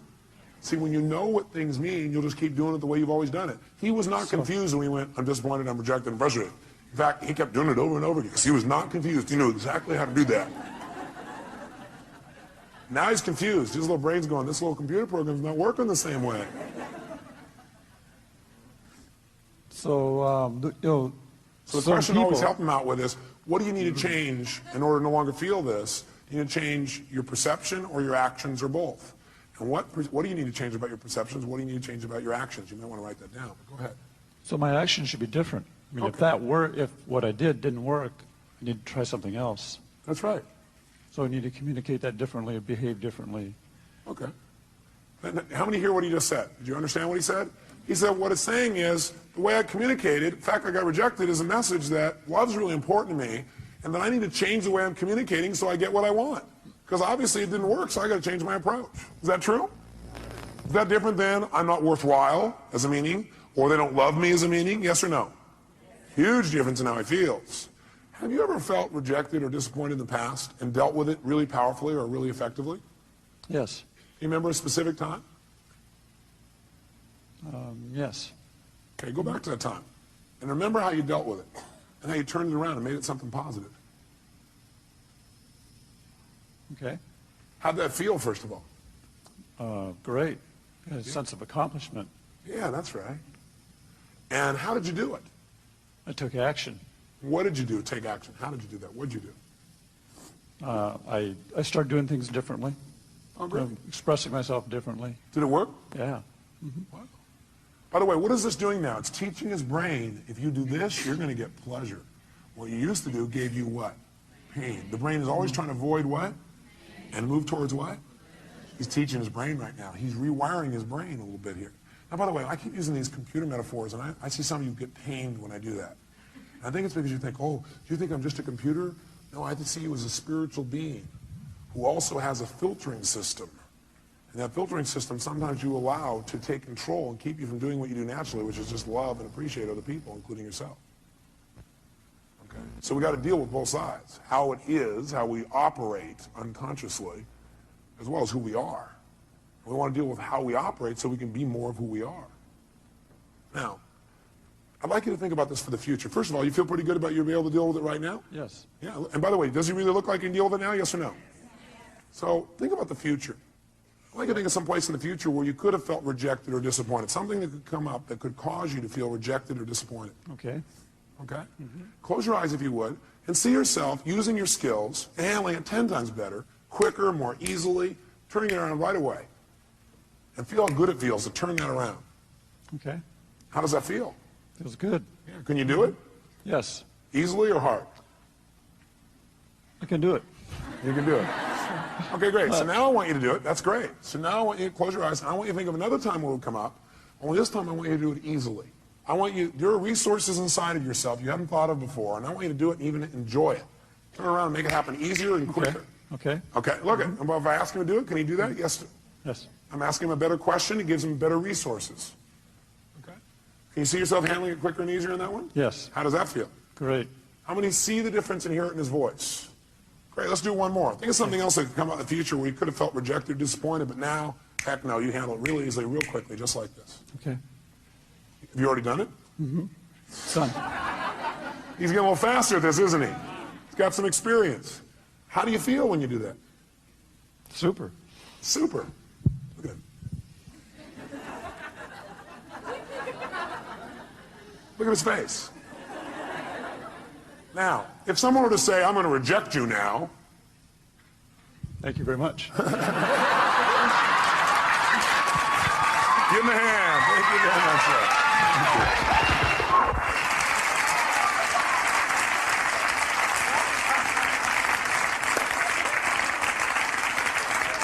So, I want you to try this. Let me help you another step. Would it be useful instead of you seeing, well, none of you are inside here trying to search around going, what does this emotion mean? I don't know what it means. Let me give you 9 emotions and what they usually mean. Okay, would that be helpful? Great, sit up in your chair with some energy then, put yourself in a peak state, and let's take a look at what 9 of these emotions, or 8 or 7, or whatever I put up here are. Number 1, fear. So if you're feeling fear, what does that mean usually? What's the message? The message always is that you need to change something. Is that true, yes or no? So every negative emotion means I've got to what? I've got to what? Change something. Either my perception or what I'm doing. Fear means that you got to prepare for something. You're afraid because your brain's saying message is prepare. Change what you're doing and get more prepared. Prepare for something that's going to happen so you're better prepared for it physically. Now sometimes we just indulge in the emotion and we stay in the fear and we really are prepared. For example, let's say you're going to get up to speak in front of a group and you're prepared, but you still have fear. It's because you got the message, you did the work, but you didn't shut the emotion off and say, you know, I am prepared. No reason to be afraid anymore. I'm ready. I'm ready. You never told your brain, it's okay. You don't have to give me the message anymore. I've done my work. Okay? So it's saying you need to prepare for something. Maybe it's a physical challenge. Maybe it's preparing for some loss that may be coming up. Something's about to come up and you need to be prepared for it. Okay? Just get prepared. But once you get prepared, get off it. Let your brain know, okay, I am prepared. Move on. Focus on what you want now. What's hurt? Hurt usually is telling you an expectation you had has not been met. Just telling you, hey, you have this expectation, it's not met. So what should you do when you have an expectation that's not met? You should focus on what you do want now. Write down your notes. Focus on what you do want now. Don't keep focusing on why you're disappointed or how somebody disappointed you or how you feel so hurt by them. Okay? An expectation wasn't met and you need to change your approach. Focus on it. Or it means you need to change your communication. Hurt means you expected someone to treat you a certain way and they didn't treat you that way. So you need to change your communication. You need to come to them and say, you know, I need your help. You know, when you communicate that way, in the past I've interpreted that to mean you didn't care. I know you care because I know how much you love me and I love you. But, you know, could you help me out in this way? What does it really mean to you when you do that? And then listen. Say, you know, in the future, I really appreciate it if you do it this way instead. Would that work for you? Would you be willing to do that? Okay, great. Fantastic. It's a message that says you got to communicate your needs better if you're feeling hurt. Hurt means I need to communicate my needs better. Or hurt also means I need to meet someone else's needs. So you feel hurt because you need to meet their needs. That's why they didn't meet yours. Either you're not meeting their needs or you're not communicating how to have your needs be met. Or you have an expectation, you need to move on. This is not going to work out, so we're focused on what will. Third, anger. Anger is a message that says you have a major rule that's been violated. When you're angry, you have a rule that's been violated. We all have rules about how things must be and how they should be. And boy, some rules, if somebody violates some of our rules, man, we really get angry, don't we? By the way, you may also be angry because you violated your own rules. Is that true? Yeah, you're not doing what you believe you must do, and you get angry with yourself. And sometimes when we get angry with ourselves, we spread that out towards somebody else, find somebody to lay blame on. 4, frustration. Frustration is a message that what you're doing isn't working, and that you need to what? Change. If you're frustrated, it means you still can succeed, but you got to change. If you're frustrated, it says, God, something's here and you know you could succeed, and you're frustrated because what you're doing isn't working. Change and you can still get what you want. Flex. Disappointment. Disappointment's a message, again, that you expected something to happen, it's not going to. So immediately focus on what you want now. Focus on what you want now. It's a message that you have to get off it. You need to let go of something and move on and focus on what you want now. Guilt. Guilt is a powerful emotion if it's not abused and overused and indulged in. Any of these emotions are lousy if you indulge in them. Would you agree with me on that? Sit there and indulge in your fear and your hurt and your anger. Indulging means you keep focusing on the feeling instead of getting the message and moving on and learning. Guilt, though, can be valuable. It's telling you you have violated one of your own standards, and you need to do something immediately to be certain you won't do this again. You're having that pain of guilt because your brain is saying you just violated one of your most important standards of your life. You violated one of your own values.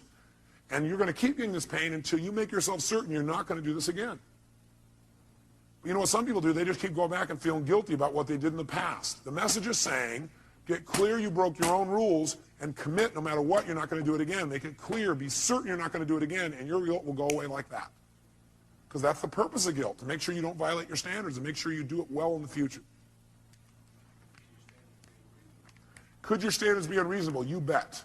There's a woman in this room I heard about it was feeling guilty because last night she came here and she wasn't with her kids on Halloween. Oh my God. Can you believe that? Let's all look at that person. I don't know where they are. Let's pretend we can see them and give them dirty looks. How dare you? Come on, everybody turn the person in. How dare you? And you know something's funny? We all have rules. Are rules always fair, yes or no? No. Sometimes we have totally unreasonable rules. Like in order to be successful, we have to change the entire world tomorrow, have everybody happy all the time, have everybody love us at every moment, have our kids be thrilled, make $8 billion a year, right? It's going to be pretty hard to meet that rule. So sometimes the feedback you're getting about frustration or disappointment is, sometimes it's saying, you got totally unfair rules for yourself. Sometimes when you're angry, you may be saying, your rules are too stringent for other people. Maybe you need to remember about those people with quintuplets. Have a few less rules. You have a lot less anger. Does that make sense? 7, if you feel overwhelmed, helpless, or depressed. Overwhelmed, helpless, or depressed, that's a message. And the message that your brain is giving you is, you're over-chunked. What people usually say is, oh man, there's too much, I got to change everything in my life. You can't change everything in your life at one time. Do it a step at a time. Where do you start? Where you are. Sit down and reprioritize. Overwhelm or depressed says, sit down and prioritize. That is, just write a list of what's most important for you to do. What could you do right away to start feeling better? What could I do right away to start feeling better? What could I do to take control right away? It won't solve it all. What could you do? Make a list in order. And then go do the first one. Take action. This is saying, overwhelm is saying, you got to stop trying to do everything at once. You need to make a list of what you need to do and do one thing well. As soon as you do that one thing well, you'll feel like you're in control of your life. You keep one commitment to yourself, and all of a sudden you feel good again. You start feeling like you're in control. You don't feel depressed anymore. How many buy this theory? I tell you, if you do it, it'll work. Feeling alone. All that is a message that you need to connect with people. You need to change the way you're doing it. Right now, you're perceiving you're alone. Change what your perception is. You need to change your action. Go out and meet somebody. Go out and talk to somebody. Go out and initiate. Go out and be more loving. Right? So if you're feeling alone, it means, hey, go out. It means you need to connect with another human being. And 9, if you feel inadequate, that's a message that you need to change your standards because you're being unfair to yourself, or get committed in mastering this area. Change your standards. Some people they feel inadequate unless they're perfect at something the day they start it. How many were great the first day that you ever tried to tie your shoes? Nah. How many of you are confident in tying your shoes now? Can I see your hands? How many are real confident? No. How many feel like, man, you can flat out tie your shoes, no problem? Let me see if hands here. No problem. Why? That's right, because you do it all the time. So you do anything you do over and over again, you get good at. If you're feeling inadequate, maybe because your standard is you're trying to be perfect the first time. You're not going to be perfect the first time. How dumb. Okay? Does this list help you? Yes or no?